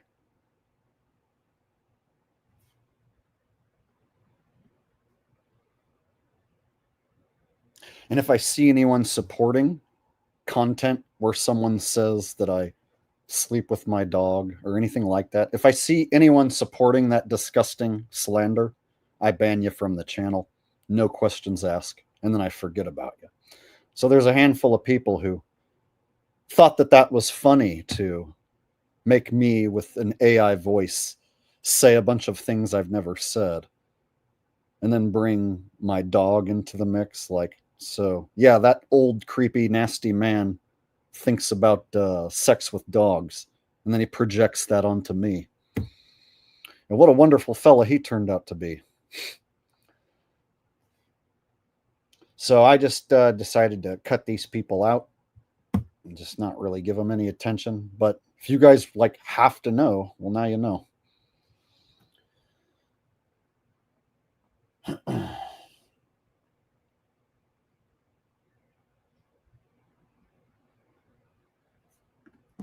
Because I decided to have memberships. So because I decided to charge $2, yeah, I got stabbed in the back and slandered by people who claim they were big fans of the channel and liked me. You know? Yep. $2 membership was enough for people to absolutely turn on me and prove to be some of the nastiest pieces of shit that I've ever fucking seen. Some of the nastiest people turned on me over a $2 membership.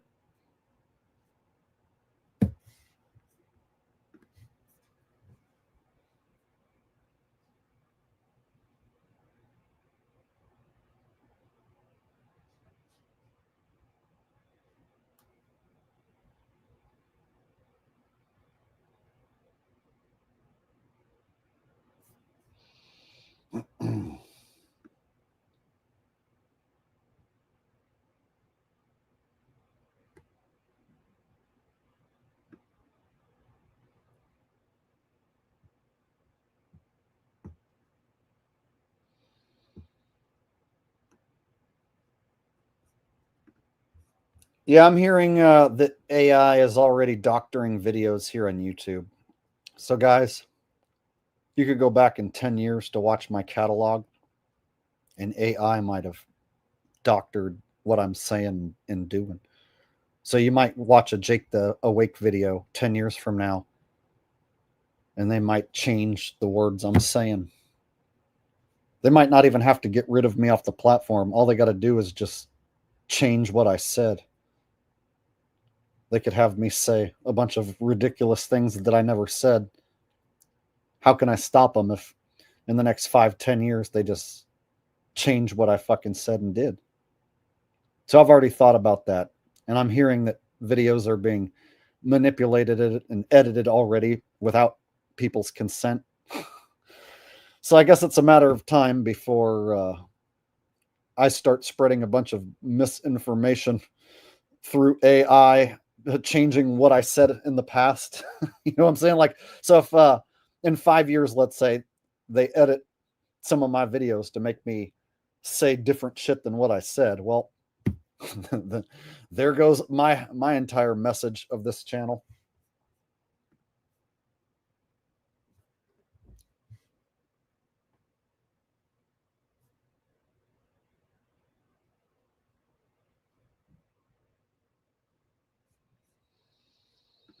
Yeah, I've done probably 4 or 5 streams exposing Zach.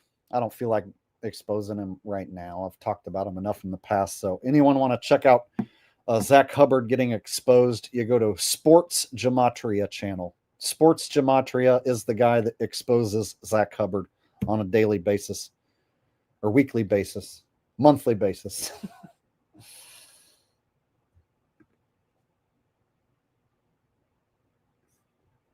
Nope. Did I miss a super chat? My bad. My bad.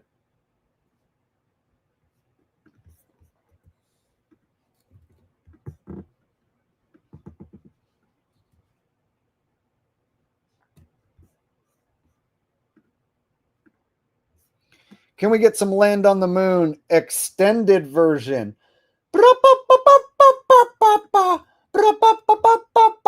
Land on the moon, we land on the moon. Land on the moon, we land on the moon. Land on the moon, we land on the moon. Hey, we take the rover, we go to the moon. Then you know that we come back soon. Rove up top, rove down low. Rove so much we got no place to go. We land on the moon, we land on the moon. Land on the moon, we land on the moon. Land on the moon, we land on the moon. And yes, my friend, we will come back soon. We take it over, rove to the moon. Yes, you know we're gonna come back soon. Rove to the left, rove to the right. And bitch, you know that we rove all night. We land on the moon, we land on the moon. Land on the moon, we land on the moon. Land on the moon, we land on the moon. And yes, my friend, we will come back soon. We take it over, rove to the moon. Yes, you know we're gonna come back soon. Rove to the north, rove to the south.